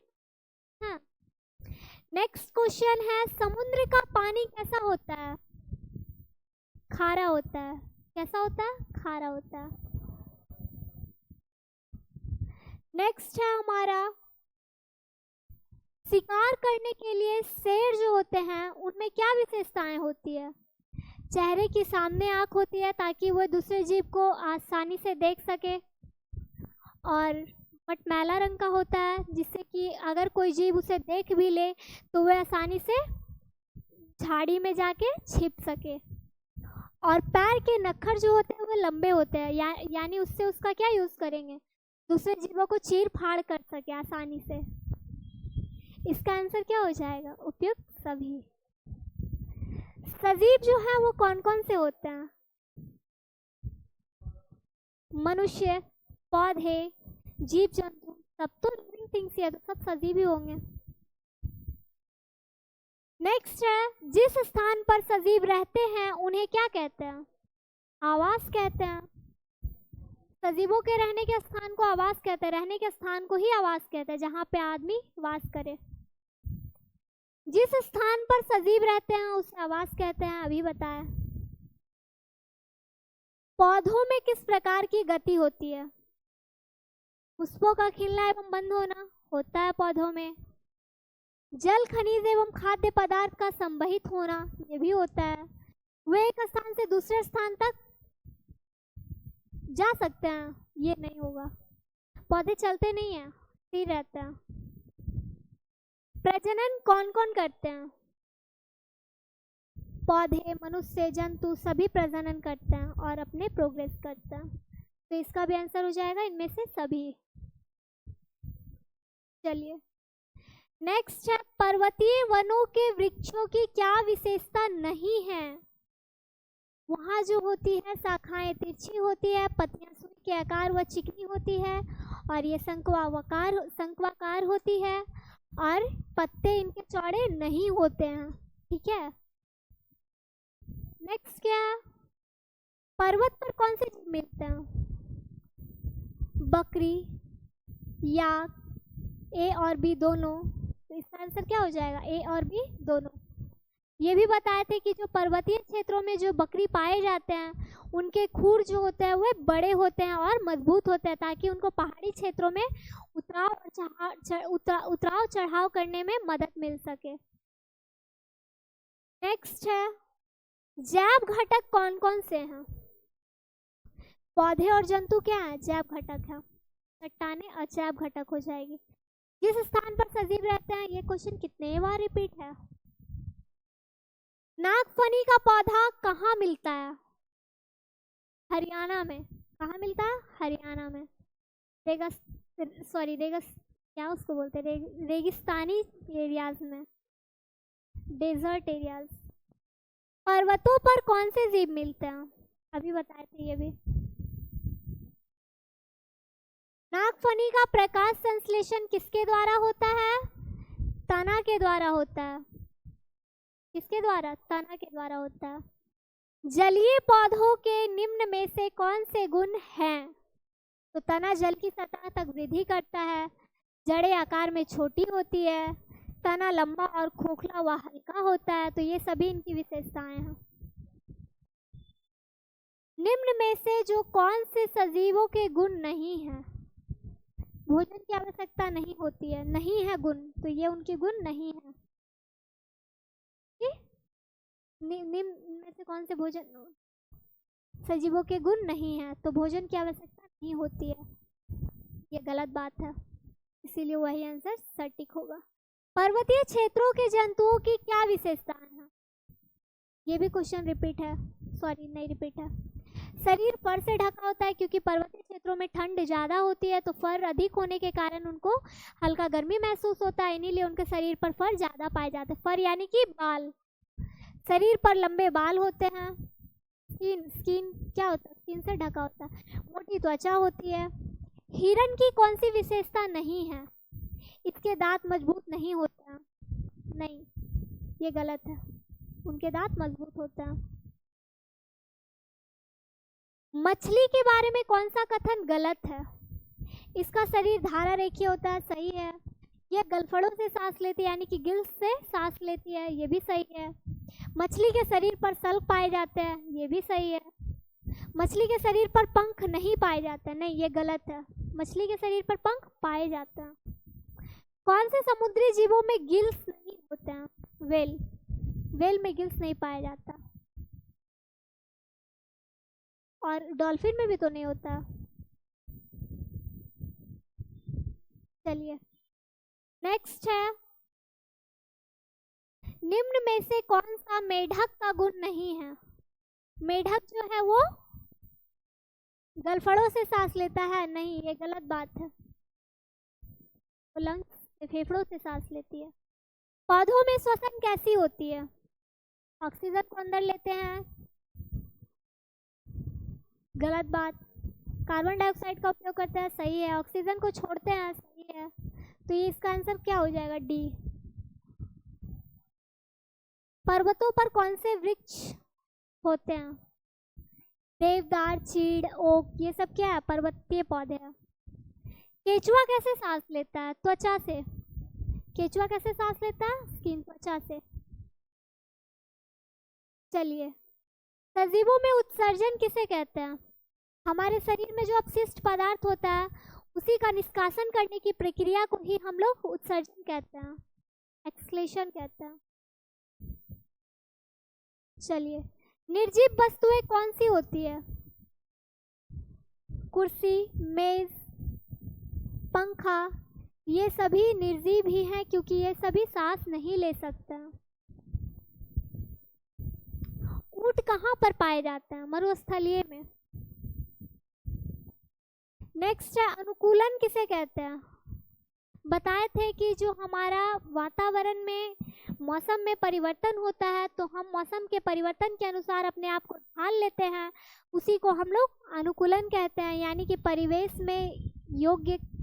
परिवेश में रहने के योग्य बनाना। तो समुद्री तट पर कौन से जीव पाए जाते हैं? केकड़े, मछलियाँ, चींटियाँ, उपयुक्त सभी सारे जो है वो समुद्री तट पर पाए ही जाते हैं।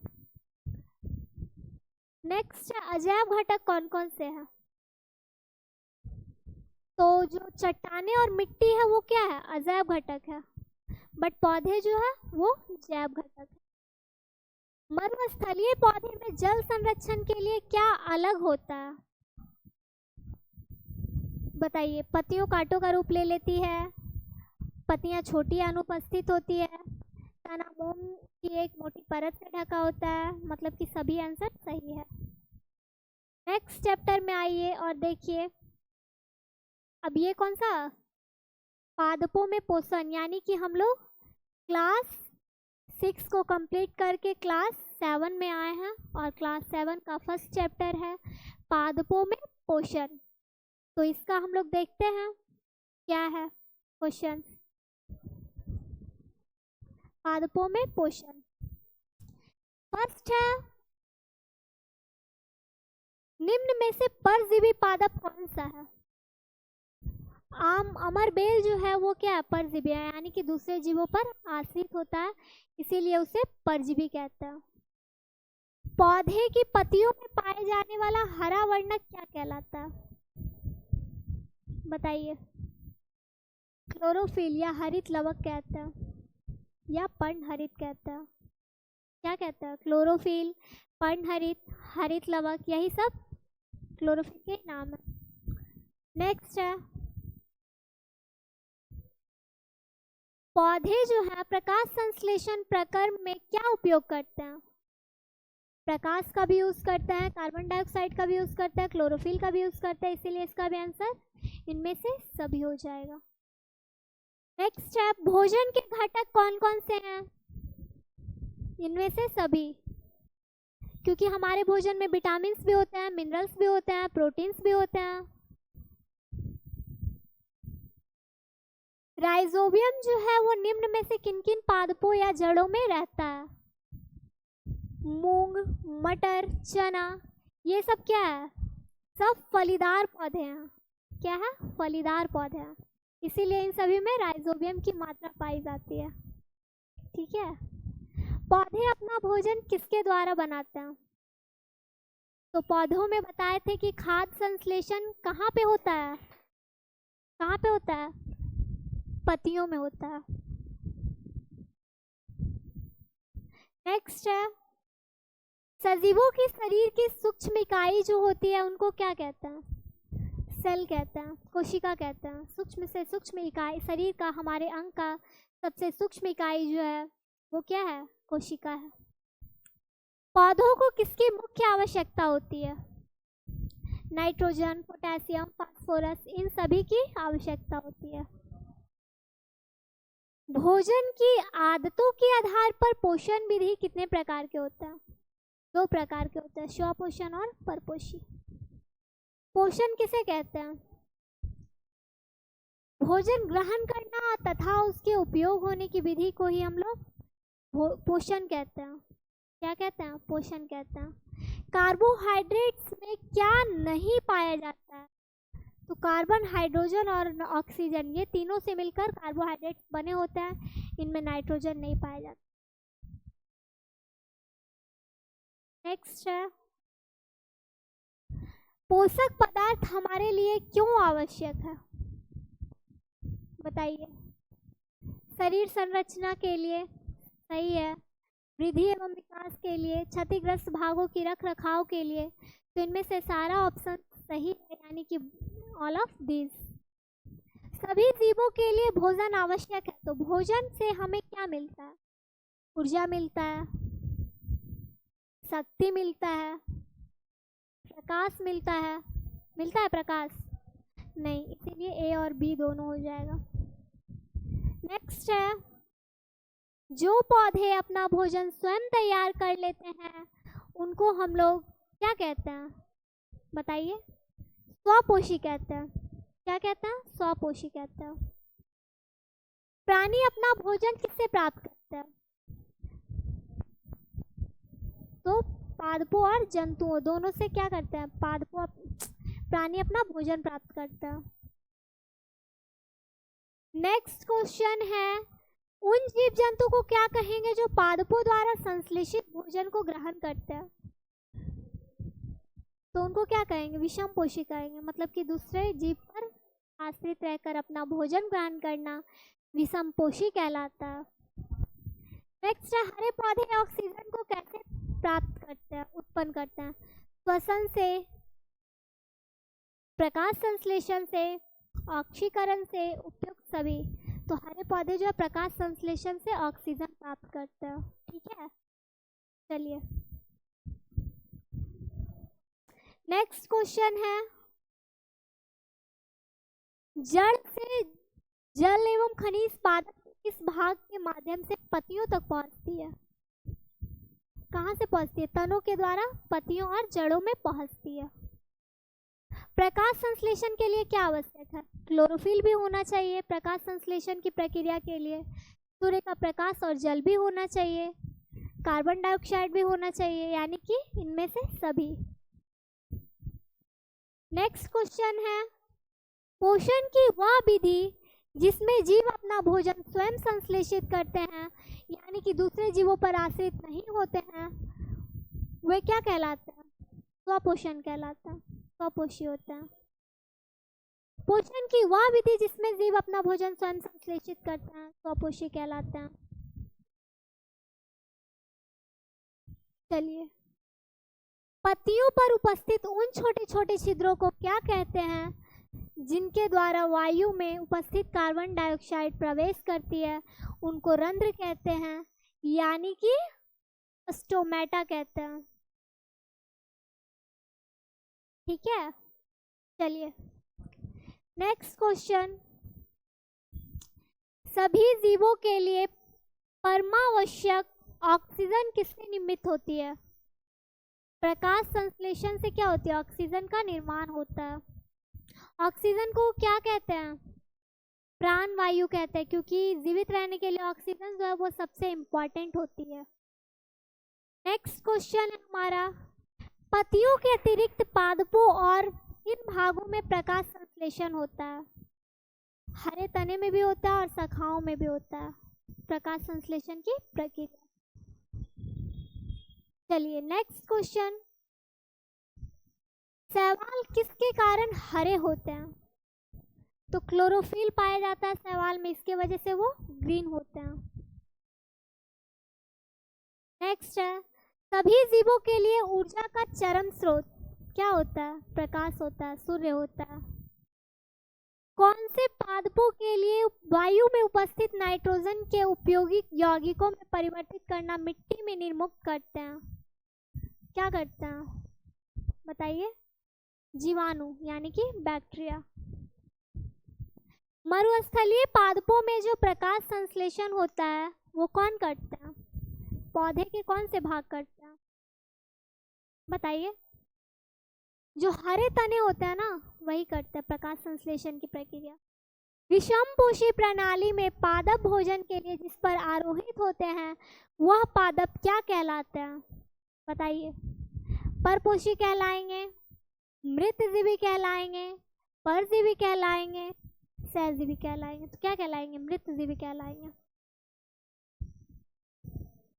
नेक्स्ट है, कार्बोहाइड्रेट किससे मिलकर बना होता है? कार्बन, हाइड्रोजन, ऑक्सीजन, यानी कि इनमें से सभी। कीटभक्षी पादप कौन होते हैं? जो कीटों का भक्षण करेंगे वही तो कीटभक्षी पौधे होंगे। मृदा में उपस्थित जल और खनिज पादप के किस भाग द्वारा अवशोषित किए जाते हैं? तो जड़ों के द्वारा। जो मिट्टी में जल और खनिज लवण होते हैं उनको अवशोषित किए जाते हैं। भोजन की आदतों के आधार पर पोषण की विधि कौन सी है? कौन सी? विषम पोषण है। कौन सा? विषम पोषण और स्वपोषण, दोनों क्या है? पोषण के टाइप्स। चलिए नेक्स्ट क्वेश्चन है कि जब ब्रेड के एक टुकड़े को 2-3 दिन तक क्या चीज 2-3 दिन तक नम एवं उस स्थान पर रख दे तो उस पर किसकी संरचनाएं दिखाई देती है? कवक या फंजाई? फंगस। किसकी संरचनाएं होती है? फंगस की। जिन पादपों में क्लोरोफिल ना हो उनकी वजह से प्रकाश संश्लेषण की प्रक्रिया नहीं होती है, तो उनकी प्रणाली को हम लोग क्या कहते हैं? क्या कहते हैं? विषमपोषी कहते हैं, क्योंकि उनमें प्रकाश संश्लेषण की प्रक्रिया नहीं होती है। नेक्स्ट है, पादपों का कौन सा भाग में खाद्य पदार्थों का संश्लेषण होता है? तो ये मैं आप लोगों को क्लास में भी बताई थी कि पादपों में, पत्तियों में खाद्य संश्लेषण यानी कि खाद्य का निर्माण होता है। निम्न में से कौन सा परजीवी है? मच्छर एवं जू, खटमल एवं जोक, अमरवेल, ये सभी क्या है? परजीवी हैं। नेक्स्ट है, पत्तियों में कौन सा हरा वर्णक होता है जो सूर्य की प्रकाश की ऊर्जा का संग्रहण करने में पत्ती का सहायता करता है? तो क्लोरोफिल या पर्णहरित या हरित लवक, सारा क्लोरोफिल्स का ही नेम है। पादप में सौर ऊर्जा किस रूप में संचित की जाती है, बताइए। सौर ऊर्जा का संचित खाद्य के रूप में किया जाता है। नेक्स्ट है, पीचर पादप में पत्तियां किस रूप से होती है। पीचर प्लांट किस क्यों कहते हैं उसको, क्योंकि वो घड़े के समान की संरचना होती है उस पौधे की, इसीलिए उनको क्या कहते हैं, पीचर प्लांट कहते हैं।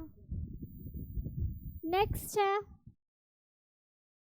उन पादप को क्या कहते हैं जो परपोषी को अनमूल्य पोषकों से क्या करते हैं, वंचित करते हैं, उनको क्या कहते हैं, क्या कहते हैं, परजीवी कहते हैं, यानी कि वो दूसरे जीवों पर आश्रित होते हैं। नेक्स्ट है, कवक या फंजाई भोजन के रूप में किसका अवशोषण करते हैं, विलयन का अवशोषण करते हैं। किनका अवशोषण करते हैं, विलयन का। निम्न में से कौन सा कवक जो है वो उपयोगी है, तो इसका भी यूज होता है, मशरूम का भी यूज होता है, पेनिसिलियम का भी यूज होता है, उपयुक्त सभी एंटीबायोटिक मेडिसिन इसका भी यूज होता है। नेक्स्ट है, वीनस फ्लाई ट्रैप, सॉरी, निम्न में से कीटभक्षी पादप कौन से हैं, pitcher plant, sundew, Venus fly trap, ये सभी क्या है, पीचर प्लांट है, सॉरी कीटभक्षी पौधे हैं। लाइकेन में कौन सा प्रकाश संश्लेषण होता है, कौन करता है, शैवाल, क्योंकि इनके पास क्लोरोफिल मौजूद होता है और क्लोरोफिल की उपस्थिति में ही प्रकाश संश्लेषण की प्रक्रिया होती है। नेक्स्ट है, कवक या फंजाई किस प्रकार अपना भोजन लेते हैं, स्राव करके, क्या करके, स्राव करके। नेक्स्ट है, कवकों की वृद्धि किस मौसम में ज्यादा होती है, यानी कि अधिक होती है, तो बारिश के मौसम में कवकों की वृद्धि ज्यादा होती है। नेक्स्ट क्वेश्चन है, कौन सा जीव है जिसमें शैवाल और कवक दोनों भागीदार होते हैं, तो लाइकेन के पास शैवाल और कवक दोनों होते हैं।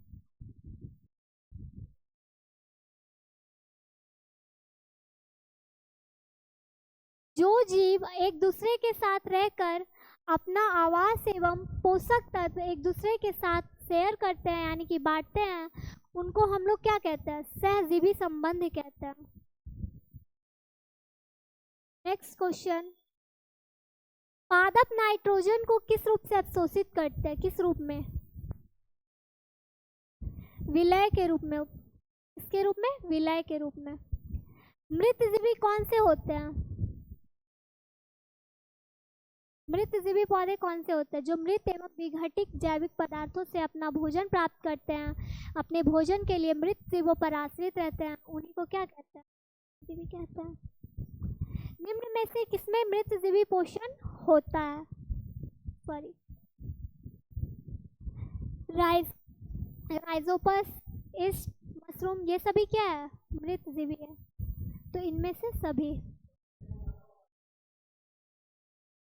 राइजोबियम किन पादपों की जड़ों में रहते हैं, फलीदार पादपों की जड़ों में राइजोबियम मौजूद होते हैं। नेक्स्ट क्वेश्चन, पादपों को प्रोटीन बनाने के लिए किसकी अधिक आवश्यकता होती है, नाइट्रोजन की, जो कि वो वायु से नाइट्रोजन नहीं लेकर मिट्टी से नाइट्रोजन की पूर्ति करते हैं।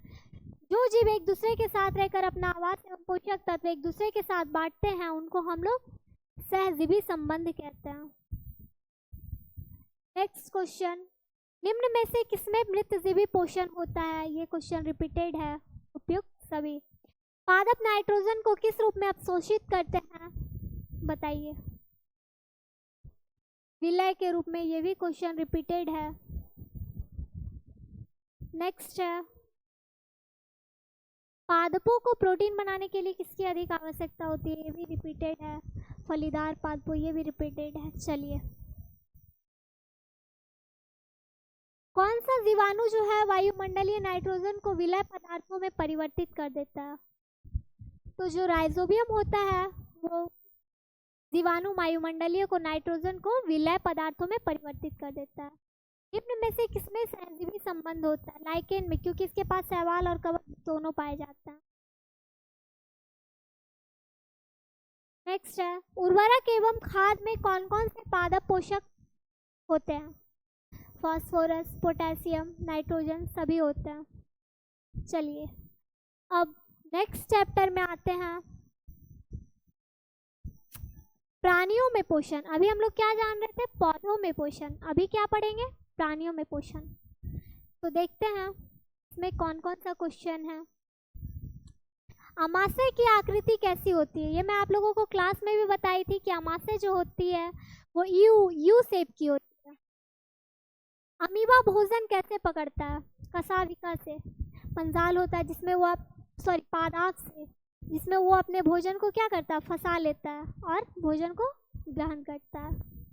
मधुमक्खी जो होता है वो खाद्य अंतःग्रहण की विधि का नाम क्या करता है? मतलब उसको चूसता है, फूलों के रस को चूस के भोजन ग्रहण करता है।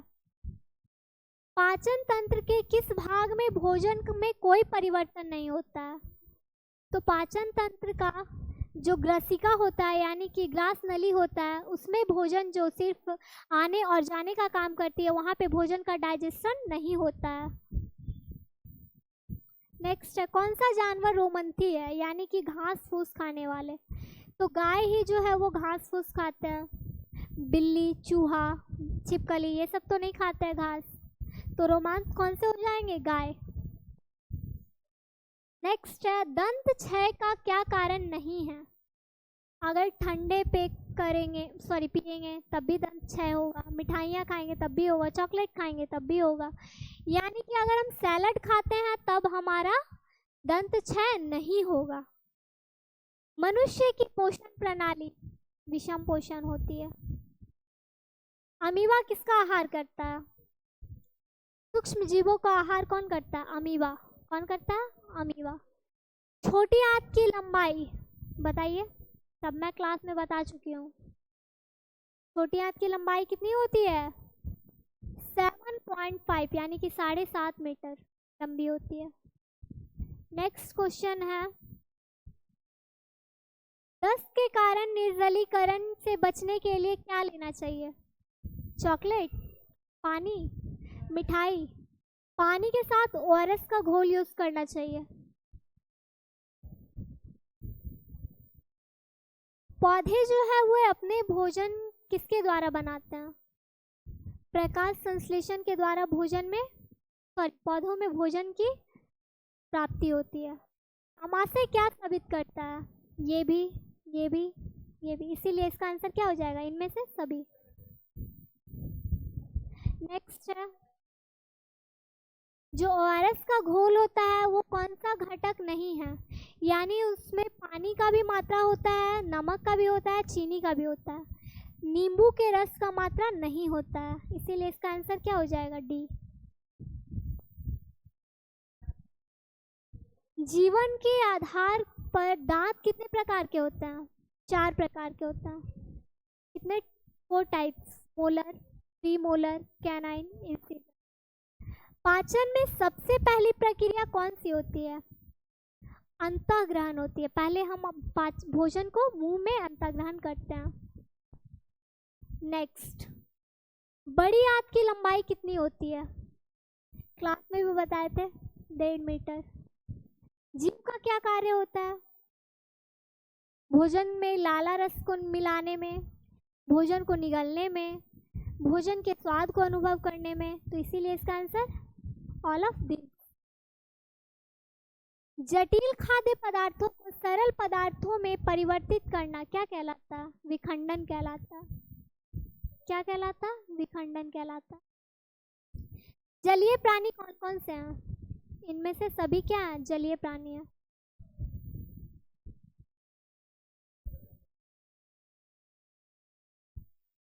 मानव और जंतुओं में शिशु अपना भोजन कैसे ग्रहण करता है? पीकर। कैसे ग्रहण करता है? पीकर। नेक्स्ट, मधुमक्खी और मरमर पक्षी अपना भोजन कैसे ग्रहण करता है? पतियों को पौधों का मकरंद चूसकर, जो फूलों में पाई जाती है। शरीर को स्वस्थ एवं गतिशील रखने के लिए किसकी आवश्यकता होती है? खाद्य पदार्थों की, जिससे हमारा बॉडी एक्टिव होता है और सही सुचारू रूप से काम करता है। कौन अपना भोजन प्रत्यक्ष रूप से पौधों से प्राप्त करते हैं? तो सभी प्राणी भी करते हैं, जंतु भी करते हैं, जीव भी करते हैं, सभी करते हैं। जलीय प्राणी पानी में तैरते हुए खाद्य कणों का भक्षण कैसे करते हैं? छान कर करते हैं, जल से छान कर करते हैं। सर्प वंश के प्राणी अपना भोजन कैसे ग्रहण करते हैं? कैसे करते हैं? निगल कर करते हैं। कैसे करते हैं? निगल कर करते हैं। नेक्स्ट है, शरीर के अंदर भोजन का क्या होता है? भोजन सतत नली से गुजरता है, भोजन मुख ग्रहिका से होकर गुजरता है, दोनों होता है, इसीलिए क्या हो जाएगा? Both A and B. भोजन के अंतःग्रहण की विधि निम्न में किन किन में भिन्न होती है? क्या हो जाएगा? जीव और जंतुओं में भिन्न होती है। भोजन किसकी सहायता से चबाते हैं?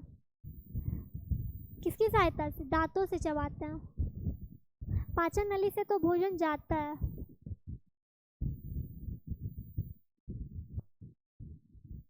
मनुष्य के मुख में कितने प्रकार के दांत होते हैं?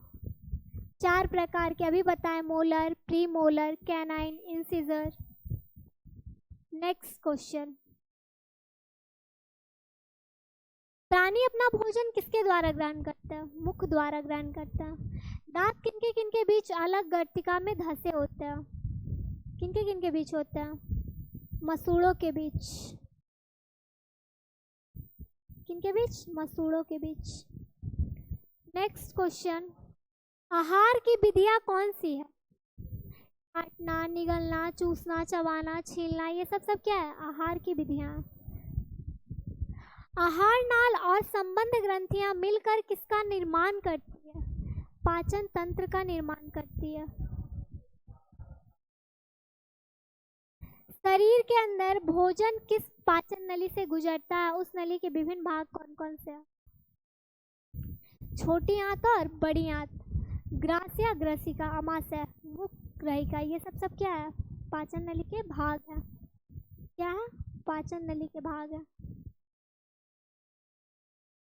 कौन से दांत जो होते हैं वो खाद्य पदार्थों को चीरने और फाड़ने में मदद करते हैं?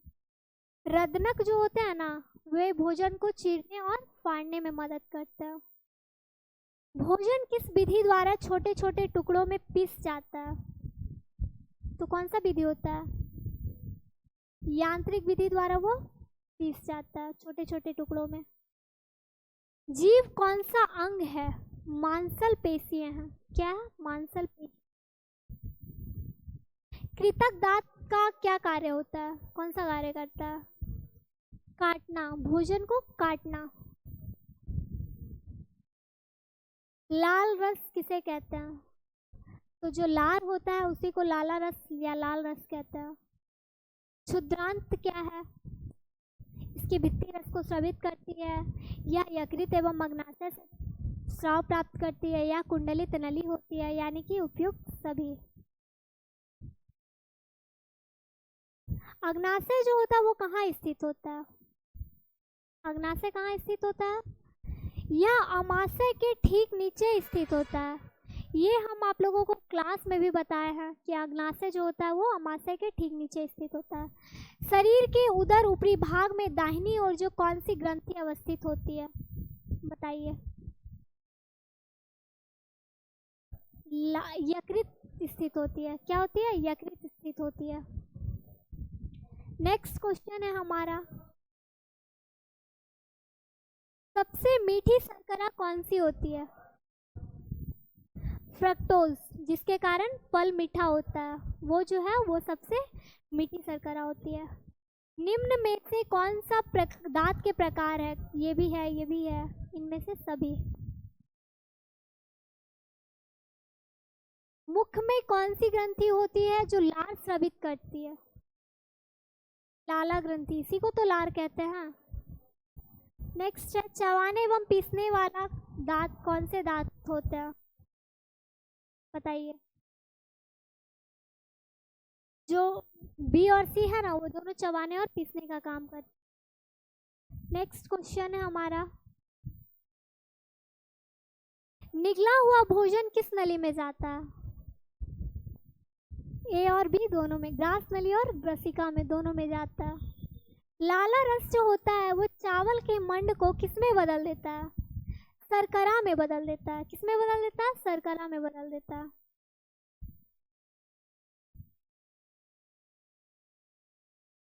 श्वास नली में खाद्य कणों के प्रवेश का क्या कारण होता है, भोजन चबा चबा कर ना खाने से, खांसी उठने या हिचकी आने से क्या होता है, प्रवेश ना होने के कारण बनते हैं।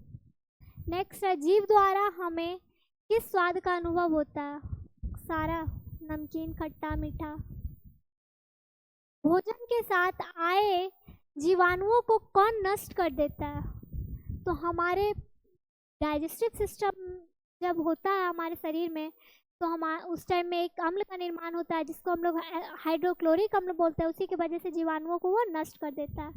आमाशय का क्या कार्य होता है, पाचन, रस स्रावित करना और पदार्थों का विघटन करना। नेक्स्ट है, सॉरी,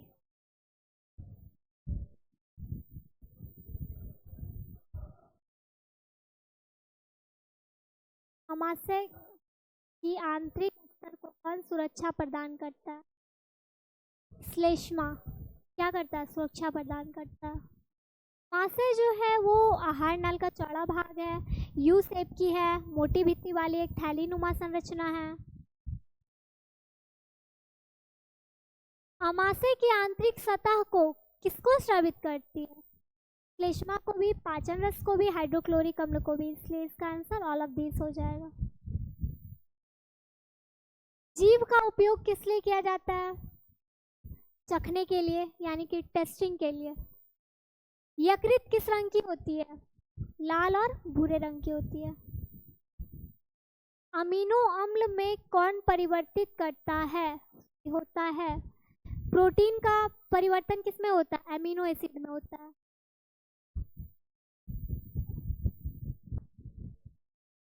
रूमेन का क्या अर्थ है, जो घास को जल्दी जल्दी निगल कर अपने भंडारित मतलब स्टोर करके रखता है, उसी को क्या बोलता है, रूमेन बोलता है। छोटी आंत की लंबाई यानी कि क्षुद्रांत 7.5 यानी कि 7.5 मीटर। अग्नाशय किस रंग की ग्रंथि है, पीले रंग की ग्रंथि है। कौन से रंग की ग्रंथि है, पीले रंग की।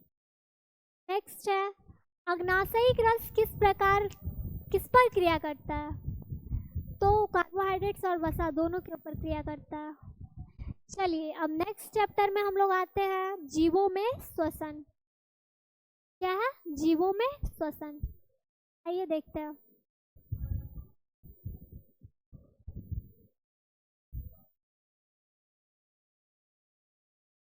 कोशिका के अंदर ऑक्सीजन का उपयोग करके जब भोजन को किसमें विखंडित किया जाता है, तो जल और कार्बन डाइऑक्साइड में विखंडित किया जाता है। कोशिकाएं किसे कहते हैं, बताइए। जीव की सबसे छोटी संरचनात्मक इकाई को, जीव की सबसे छोटी क्रियात्मक इकाई को, सबसे बड़ी क्रियात्मक इकाई को, नहीं, इसका आंसर ये दोनों हो जाएगा। चलिए नेक्स्ट क्वेश्चन, जब ग्लूकोज का विखंडन ऑक्सीजन के उपयोग द्वारा होता है तो यह कौन सा श्वसन कहलाता है, वायवीय श्वसन कहलाता है। क्या कहलाता है, वायवीय श्वसन। नेक्स्ट है, पौधों की पत्तियों में ऑक्सीजन व कार्बन डाइऑक्साइड के विनिमय के लिए क्या पाया जाता है, स्टोमेटा, रंध्र पाए जाते हैं। श्वसन किसे कहते हैं,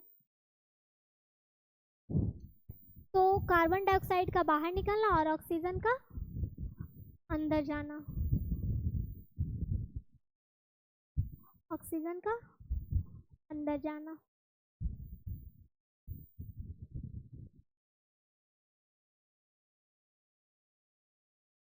कोई व्यक्ति 1 मिनट में जितनी बार श्वसन करता है वह कौन सी दर कहलाता है?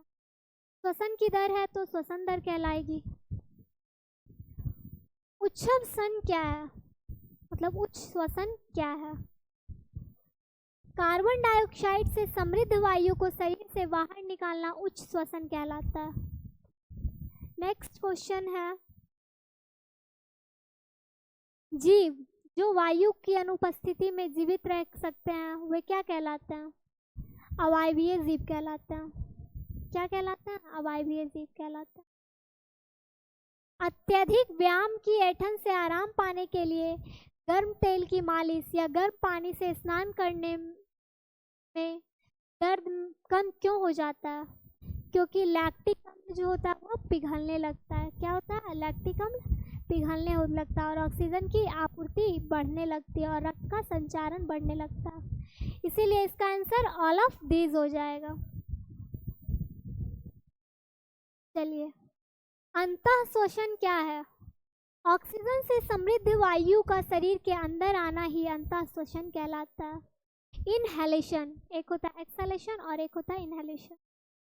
अत्यधिक व्यायाम करने के बाद पेशियों में ऐंठन क्यों होती है? लैक्टिक अम्ल बनने के कारण, अवायवीय श्वसन। नेक्स्ट क्वेश्चन, फेफड़े कहाँ स्थित होते हैं? वक्ष गुहा में। हम किसके द्वारा वायु को अंदर लेते हैं?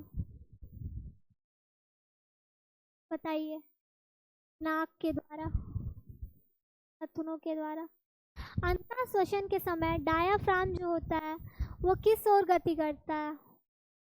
नीचे की ओर गति करता है। और अंतः श्वसन में पसलियां किस ओर गति करती है? तो बाहर और अंदर की ओर गति करती है। नासा गुहा जो है वायु श्वास नली से होकर किसमें प्रवेश करती है? पसलियों में प्रवेश करती है, सॉरी फेफड़ों में प्रवेश करेगी।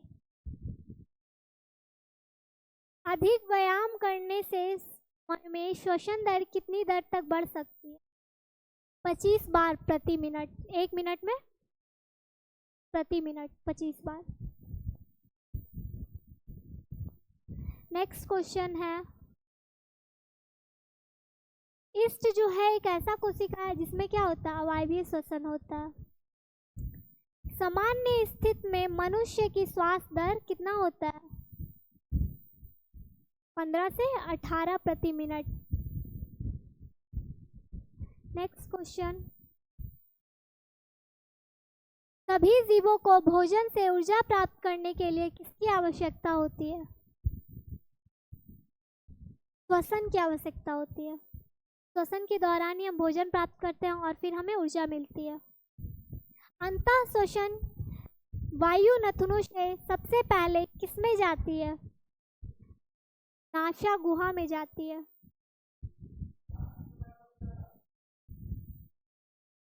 कोशिका के अंदर ऑक्सीजन का उपयोग करके भोजन किसमें विखंडित हो जाता है? ए और बी दोनों, यानी कि कार्बन डाइऑक्साइड और जल दोनों में होता है। कौन सी पेशीय परत वक्ष गुहा को आधार प्रदान करती है? डायफ्राम। अंतः श्वसन जो है उसके समय में वक्ष गुहा का आयतन कैसा हो जाता है? बढ़ जाता है। और किन किन जंतुओं में वक्ष गुहाओं में मनुष्यों की भांति फेफड़े जो होते हैं, मनुष्यों की भांति फेफड़े होते हैं? तो हाथी, शेर सभी में होता है। नेक्स्ट है, उच्च श्वसित वायु में ऑक्सीजन कितनी होती है? 16.4। उच्च श्वसित वायु में कार्बन डाइऑक्साइड की मात्रा कितनी होती है? 4.4। ये सब याद करने के लिए इसमें समझना क्या है। उच्च श्वसन के समय में डायफ्राम जो होती है वो ऊपर की ओर होती है और अंतः श्वसित वायु में ऑक्सीजन की मात्रा 21% होती है। केचुए में गैसों का आदान प्रदान जो होता है वो त्वचा के द्वारा होता है। उच्च श्वसन के दौरान वक्ष गुहा का आयतन कम हो जाता है। मछलियां जो होती है किसके द्वारा सांस लेती है? क्लोम के द्वारा।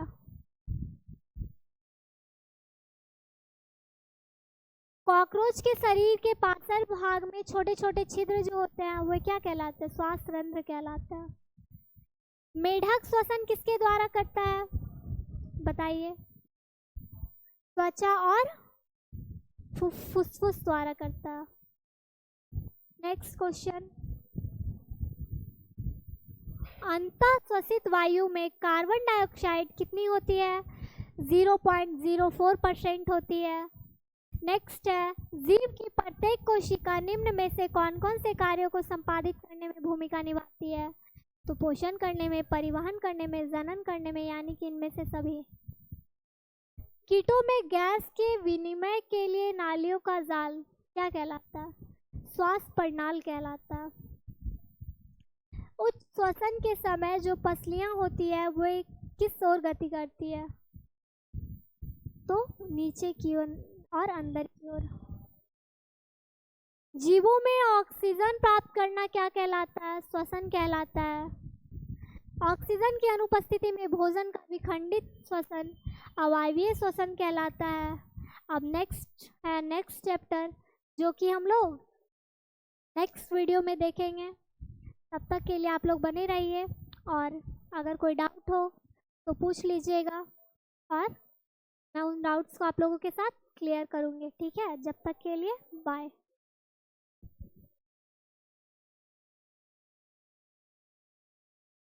नेक्स्ट चैप्टर है पादप में जनन।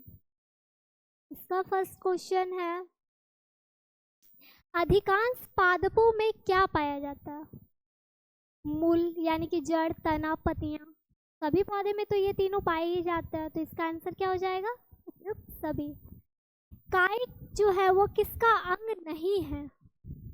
तो वो पुष्प का अंग नहीं है। ठीक है, नेक्स्ट क्वेश्चन है, निम्न में से कौन सा द्विबीजपत्री पौधा है? कौन सा होगा? इस्ट जो है वो क्या है? द्विबीजपत्री पौधा है। नेक्स्ट क्वेश्चन, बीजाणु उत्पन्न करने वाले पादप जीव कौन सा है? तो जो डबल रोटी की फफूंद होती है ना, वो क्या होती है? जीवाणु को उत्पन्न करने वाली, बीजाणु को उत्पन्न करने वाली पौधा होती है। इसमें जनन किस विधि द्वारा होता है?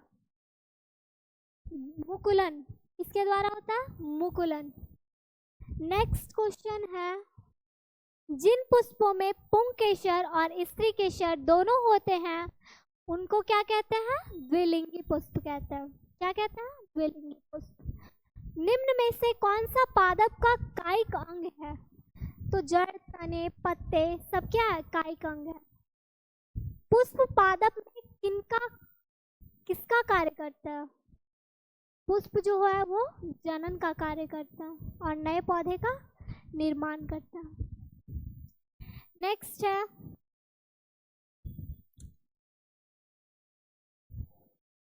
स्पाइरोगाइरा। जो स्पाइरोगाइरा नामक जो शैवाल होते हैं वो प्रजनन किसके द्वारा करते हैं? खंडन के द्वारा करते हैं। किसके द्वारा? खंडन के द्वारा। नेक्स्ट है, नर व मादा में युग्मक की आवश्यकता क्यों पड़ती है? तो लैंगिक जनन में पड़ती है। क्यों पड़ती है? लैंगिक जनन में। बीजाणु उत्पन्न करने वाला एक पादप जीव कौन सा है? तो अभी बताई हूँ, डबल रोटी की फफूंद। नेक्स्ट क्वेश्चन है, जनन कौन कौन से होते हैं? तो लैंगिक और अलैंगिक होते हैं। पौधे का कौन सा भाग जननांग कहलाता है? तो पुष्प जो है वो पौधे का जननांग होता है। किस पौधे में पत्ते द्वारा कायिक प्रवर्धन होता है? पत्थर चट के द्वारा क्या होता है? कायिक प्रवर्धन होता है। जनन कितने प्रकार के होते हैं? अभी बताई, 2 टाइप्स।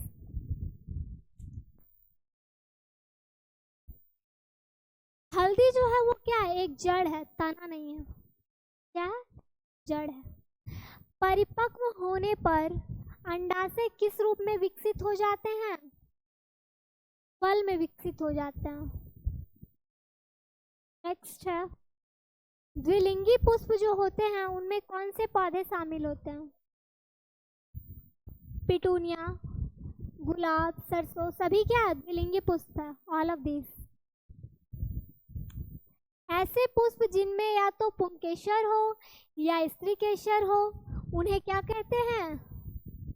बताइए। एक लिंगी पुष्प कहते हैं। और जिनमें दोनों होते हैं वह द्विलिंगी पुष्प होते हैं। माता पिता से संतान की उत्पत्ति को क्या कहते हैं? प्रजनन कहते हैं। क्या कहते हैं? प्रजनन कहते हैं। एक लिंगी पुष्प में कौन से पौधे शामिल हैं? खीरा, ककड़ी, मक्का, ये सब क्या है? एक लिंगी पुष्प है।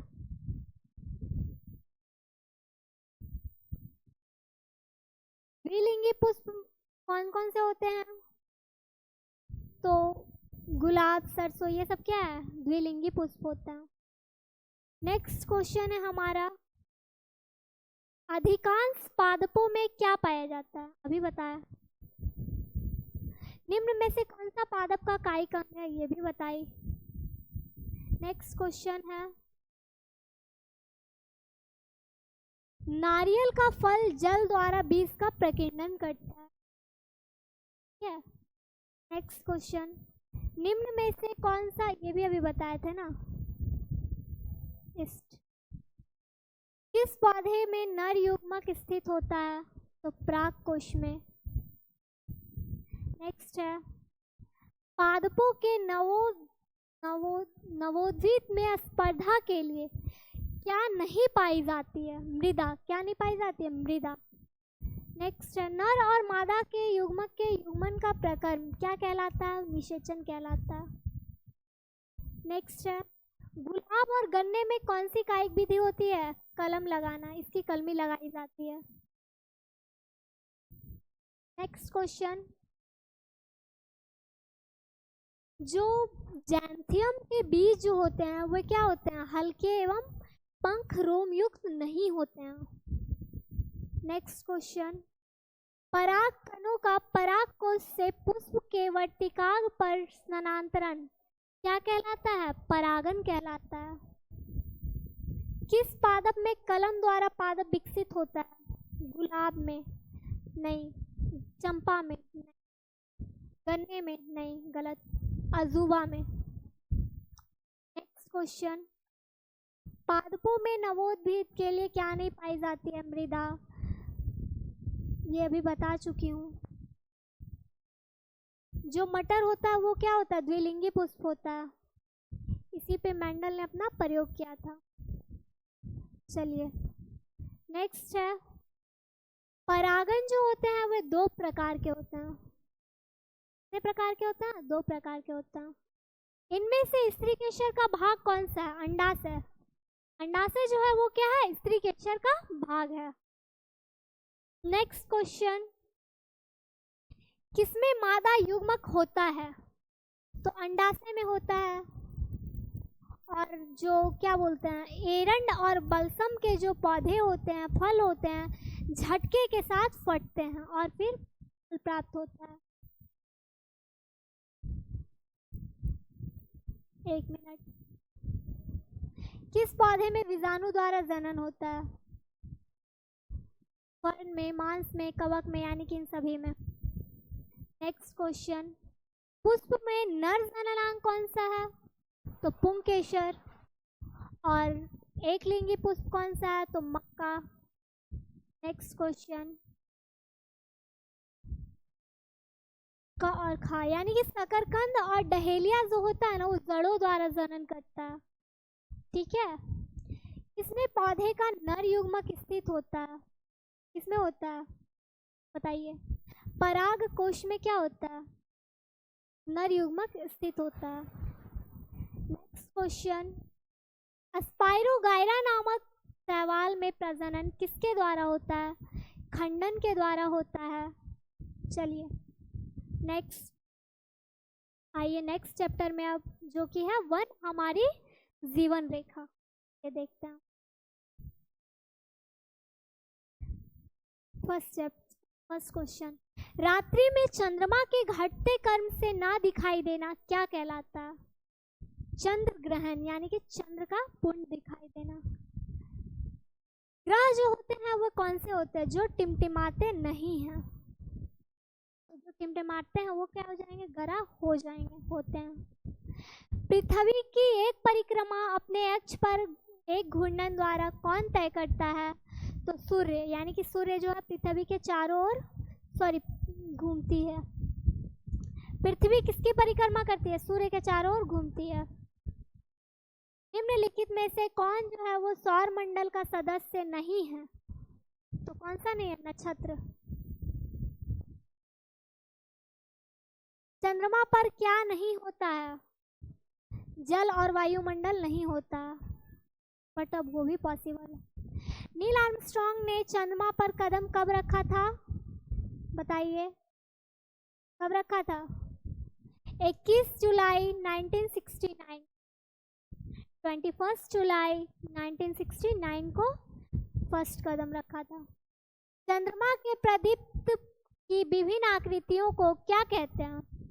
चंद्रमा की कलाएं कहते हैं, आर्ट ऑफ मून। निम्नलिखित में से कौन सा सूर्य का ग्रह नहीं है? कौन सा नहीं है? सीरियस। नेक्स्ट क्वेश्चन, चंद्रमा जो है वो किसकी परिक्रमा करता है?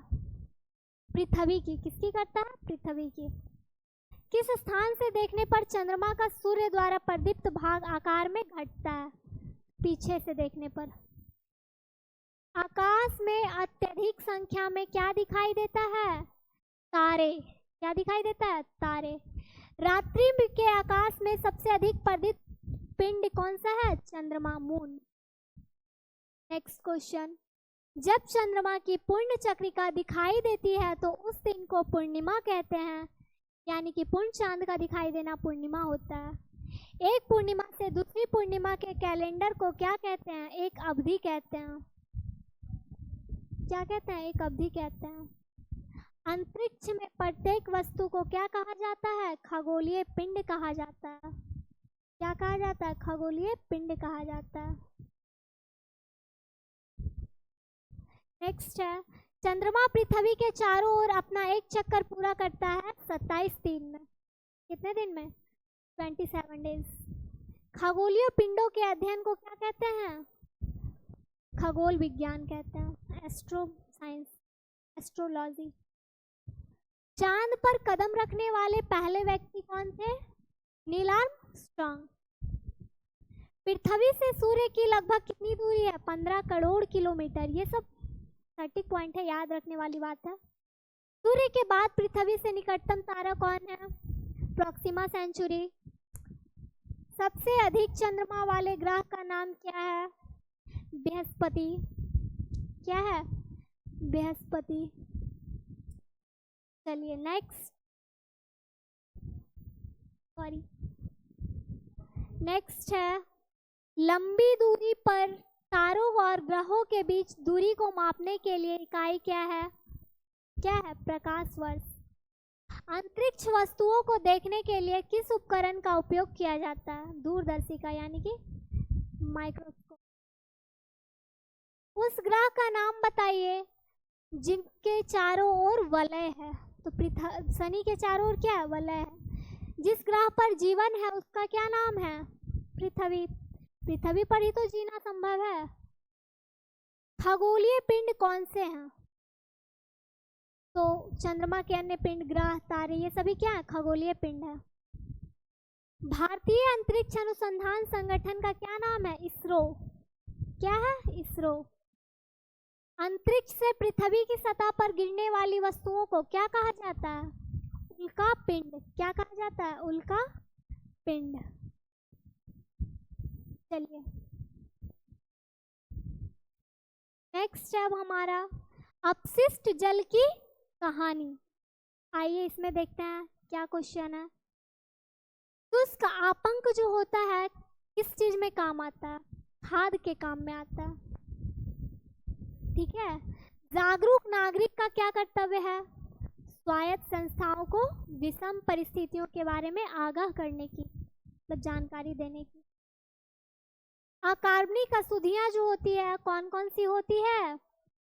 तो धातुएं, फॉस्फेट, नाइट्रेट, ये सभी क्या कार्बनिक अशुद्धियाँ। अनुपचारित मानव के मल से प्रदूषण होता है क्या? जल प्रदूषण, मृदा प्रदूषण, वायु प्रदूषण, ये सभी होता है। चलिए, कार्बनिक अशुद्धियाँ कौन कौन सी होती है? मानव मल, जैविक अपशिष्ट पदार्थ, तेल, ये सभी क्या है कार्बनिक अशुद्धियाँ। मल व्यवस्था में मैन हॉल सामान्यतः कितनी दूरी पर होता है? 50 मीटर से 60 मीटर तक। भूमिगत जल को दूषित करने वाले अजैविक प्रदूषक कौन से हैं? सवाल कौन से हैं? सवाल। अपशिष्ट पदार्थों की उत्पत्ति, एक मिनट, अपशिष्ट पदार्थों की उत्पत्ति किसका परिणाम है? सामाजिक क्रियाकलापों और मानव के प्राकृतिक का। जल जनित रोग, जल के कारण क्या होता है? जल से जनित रोग पेचिश, जो कि पिछले चैप्टर में भी बताया। घरों और सार्वजनिक भवनों को स्वच्छ जल की आपूर्ति किसके द्वारा होती है? पाइपों के जल के द्वारा, क्योंकि उसमें डस्ट नहीं जाता, गंदगी नहीं जाता। कार्बनिक पदार्थ कहाँ विसर्जित कर दिए जाते हैं? उपयुक्त सभी, यानी कि जल, समुद्र, नदी, भूमि। हैजा और टाइफाइड जो है वो किस रोग द्वारा उत्पन्न करने वाले को क्या कहते हैं? किसके द्वारा उत्पन्न होता है? तो वो जीवाणु के द्वारा उत्पन्न होता है, यानी बैक्टीरिया के द्वारा उत्पन्न होता है। स्वास्थ्य संकट का एक कारक क्या है? क्या है? मल और अनुपचारित मानव है। क्या है? मल और अनुपचारित मानव है। अपशिष्ट जल के उपचार में क्या सम्मिलित होता है? तो भौतिक, रासायनिक, जैविक प्रक्रम, ये सभी सम्मिलित होते हैं। नेक्स्ट है, स्वच्छता की स्थिति को सुधारने के लिए किसका उपयोग किया जाता है? सेप्टिक टैंक का भी, रासायनिक शौचालय का भी, कंपोस्टिंग पीट का भी, तो इनमें से सभी। नेक्स्ट है, निम्न में से कौन सा जैव निम्नीकरणीय है? कागज।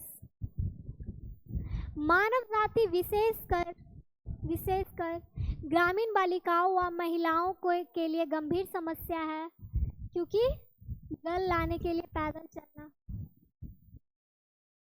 नदियों में जल प्रदूषण की माप किसके द्वारा की जाती है? O2 की घुली हुई मात्रा से। चलिए, स्वच्छता की कमी और संदूषित पेयजल का कारण कौन बनते हैं? रोग बनते हैं। मतलब जब जल दूषित होगा तो हम बीमार पड़ सकते हैं। भौम जल के लिए जल का स्रोत कौन सा है? बताइए। कुआं, ट्यूबवेल, झरना, ये सभी है। क्या है? ये सभी है। सड़कों पर बिखरे कचरे या अपशिष्ट पदार्थों पर क्या पनपते हैं? मक्खियाँ, अन्य कीट, रोग वाहक मच्छर, सभी तो होंगे कचरे पे। नेक्स्ट क्वेश्चन है, विश्व में लगभग कितने लोगों को सुरक्षित पेयजल उपलब्ध नहीं हो रहा है? किनको किनको नहीं हो रहा? लगभग 1 अरब लोगों को सुरक्षित जल का सेवन नहीं हो रहा है। अनुपचारित मानव मल में से किसका प्रदूषण हो सकता है? तो जल और मृदा का प्रदूषण हो सकता है। नेक्स्ट है, यदि जल का प्रदूषण वर्तमान गति से होता रहा हो तो अंततः क्या होगा? जल पादपों के लिए ऑक्सीजन के अणु का अपर्याप्त हो जाएंगे, मतलब कि अवेलेबल नहीं होंगे। इस वर्ष भारत सरकार ने स्वच्छ भारत के नाम नई मुहिम शुरू की थी, 2016। चलिए, नेक्स्ट क्वेश्चन है, सूर्य पे आने वाले हानिकारक परावैंगिक विकिरणों से क्या होता है? त्वचा कैंसर, स्किन कैंसर होता है। नेक्स्ट है, वाहित मल में क्या सम्मिलित होता है? उद्योगों का अपशिष्ट जल, अस्पतालों व कार्यालयों का अपशिष्ट जल, वर्षा जल, ये सभी इनमें सम्मिलित होता है। चलिए, नेक्स्ट है, जल प्रदूषण को मापने हेतु निम्न में से कौन सी जांच की जाती है? बायोकैनिक ऑक्सीजन डिमांड। ठीक है। चलिए, नेक्स्ट है, सीवर का प्रमुख कार्य क्या है? मल विसर्जन की व्यवस्था। क्या है? मल विसर्जन की व्यवस्था। ठीक है, चलिए नेक्स्ट है, आपंक से कौन सी गैस बनाई जाती है?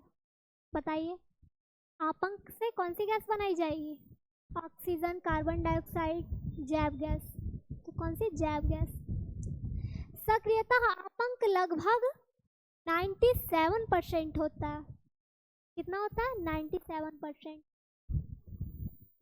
संयुक्त राष्ट्र ने 2005 से 2015 को चुना किसके लिए? जीवन के लिए जल। ठीक है, चलिए नेक्स्ट है, मल विसर्जन के लिए उपयुक्त स्थान क्या है? शौचालय। शौचालय में ही शौच करना चाहिए। दूषित जल जनित रोग नहीं है मलेरिया, यानी कि दूषित जल के सेवन से मलेरिया नहीं हो सकता। वातन होता है, जल में वायु का प्रवाह को ही वातन कहते हैं। वाहित मल में मिली कार्बनिक अशुद्धि नहीं है नाइट्रोजन युक्त पदार्थ। नेक्स्ट है, दूषित जल में विद्यमान ठोस जो है अशुद्धियां क्या है? आपंक है। क्या है? आपंक है। वाहित मल संयंत्रों के चारों ओर कौन से वृक्ष लगाए जाते हैं? बताइए, कौन से वृक्ष लगाए जाते हैं? कौन सा? यूकेलिप्टस, नीम, बर, पीपल। कौन सा? बड़ के पेड़ नहीं लगाया जाता है। नेक्स्ट है, प्रतिवर्ष जल दिवस कब मनाया जाता है? 22 मार्च। ठीक है, जल को शुद्ध करने वाले सहायक जीवाणुओं को मार देते हैं। विलायक, पेंट, कीटनाशक व मोटर तेल, ये सभी क्या करते हैं? कीटाणुओं को मार देते हैं, जीवाणुओं को, सॉरी। मृदा के रंध्रों को बंद करने के लिए कौन उत्तरदायी होते हैं? वसा, यानी कि फैट्स। चलिए, तो देखिए, मैं अब खत्म हो गया क्वेश्चन। तो क्लास 6 और क्लास 7 का चैप्टर कंप्लीट कर दी, साइंस के बायोलॉजी का। इसी तरह से मैं 8, 9, 10, 11, 12, 6 to 12 टोटल कंप्लीट करवा दूंगी। और अगर आप लोगों को समझ में आ रहा है तो फिर मैं बायो के साथ साथ केमिस्ट्री और फिजिक्स का भी चैप्टर्स का सॉल्यूशंस करवा दूंगी। और अगर कोई डाउट्स हो तो कमेंट में ज़रूर पूछिएगा। जब तक के लिए आप लोग बने रहिए और अपने अपने घरों में स्वस्थ रहिए, मस्त रहिए, पढ़ाई करते रहिए। और अगर आप लोगों को इनका PDF फिर से निकलवाना हो या रिमेंबर करना हो या कुछ करना हो तो टेलीग्राम पे अपलोड कर दिया गया है, उसको आप लोग निकाल के पढ़ सकते हैं। ठीक है, चलिए, जब तक के लिए बने रहिए और अपने अपने घरों में स्वस्थ और मस्त रहिए। बाय।